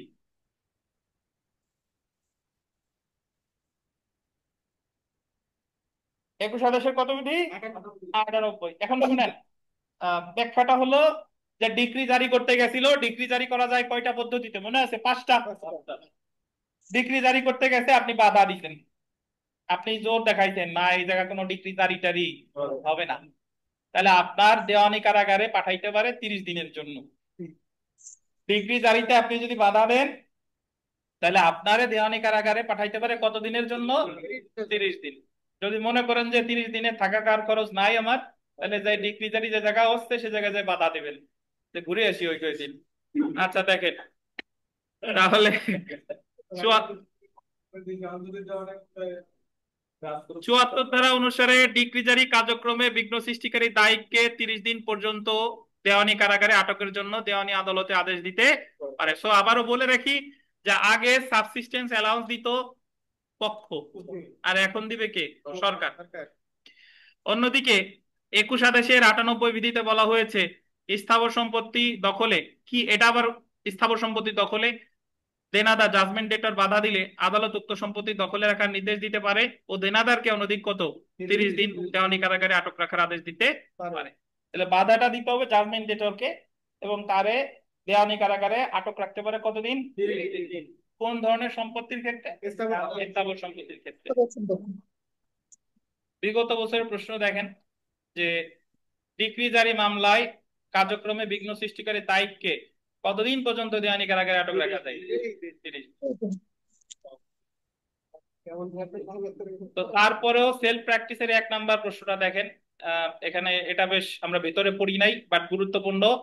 আদালত কর্তৃক বিক্রয়ের ঘোষণা আদালত প্রাঙ্গণে লটকিয়ে দেওয়ার সর্বনিম্ন 1.5 দিনের মধ্যে দায়িকের অনুমতি ছাড়া সম্পত্তি বিক্রয় করা যাবে না। স্থাবর হলে 30 দিন, অস্থাবর হলে 15 দিন। এটা আমরা ভেতরে পড়ি নাই। তার দায়িকের যে সম্পত্তি নিলামে তুললো এটা কয় দিনের মধ্যে বিক্রি করা যাবে না? স্থাবর হলে 30 দিনের পরে বিক্রি করবে, অস্থাবর হলে 15 দিন। অস্থাবর যে R15 মোটরসাইকেল, সোনা গহনা যা যা আছে তাই। 2 নং এ জায়গা মোটামুটি যা আছে পড়বেন সব। 2, 6, 7, 9 নাম্বার। এই যে দেখেন 9 নং প্রশ্নটা পড়ি যে দেওয়ানি কার্যবিধির 21 আদেশের 89, 90 বিধির অধীন নিলাম বাতিলের জন্য বা বিক্রয় বাতিলের আবেদন প্রত্যাখ্যান বা মঞ্জুর করলে উক্ত আদেশের বিরুদ্ধে প্রতিকার কি? বিবিধ আপিল নাকি? এবং এই যে ব্যাখ্যার ওই জায়গায় লেখেন 92 বিধি, ব্যাখ্যার ওখানে লিখে রাখেন 92 বিধি। 92 বিধি।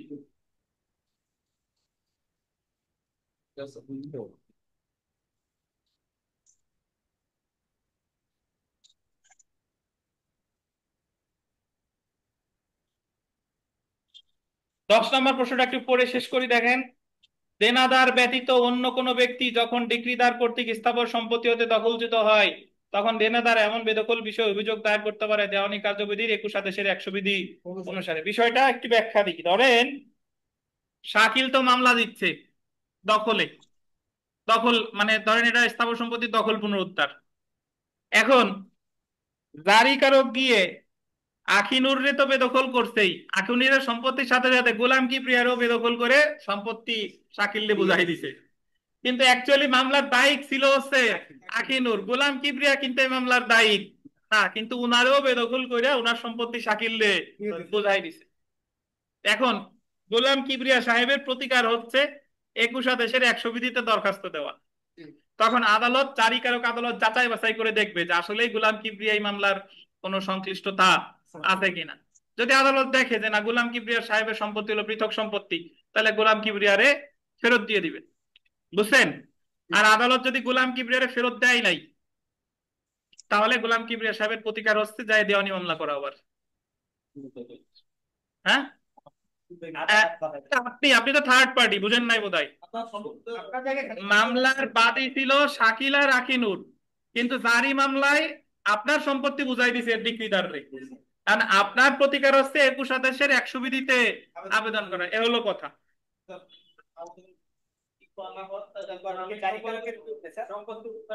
আবেদন করবে গিয়ে আদালতে, হ্যাঁ হ্যাঁ, দরখাস্ত দিবে যে আমার সম্পত্তি দিয়ে গেছে, আমি এই সম্পত্তির দায়িক না, আমি এই মামলার দায়িক না, আমার সম্পত্তি ফেরত দেওয়া হোক। তখন আদালত এটা আবার অনুসন্ধান করবে। আদালত যদি দেখে ফেরত দিবে ওনারে, আর আদালত যদি ফেরত না দেয় তাহলে ওনার প্রতিকার হচ্ছে দেওয়ানি মামলা করা। আচ্ছা, আজকে এ পর্যন্তই। 21 আদেশ আমরা বিস্তারিত সময় নিয়ে পড়লাম, আগামীকালও পড়া আছে আপনাদের। যদি কোনো প্রশ্ন থাকে করতে পারেন।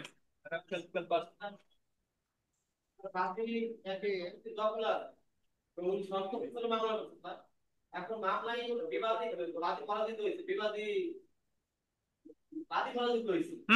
এখন এখানে কি বিবাদী কি ডিগ্রি জারি করতে পারবে? বাদী তো মানে বিবাদী কেন ডিক্রি জারি করবে? সম্পত্তির দখলে কি আছে? সত্য প্রচার। তার করেন, জারি মামলা করেন। হ্যাঁ, যে ডিগ্রি পাইছে সেভাবে সে করবে। হ্যাঁ,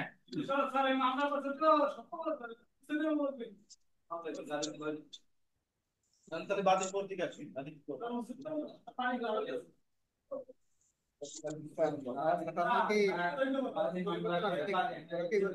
সরকারি নির্ধারণ করে। আচ্ছা ঠিক আছে, আজকে এই পর্যন্তই, ভালো থাকেন, আল্লাহ হাফেজ।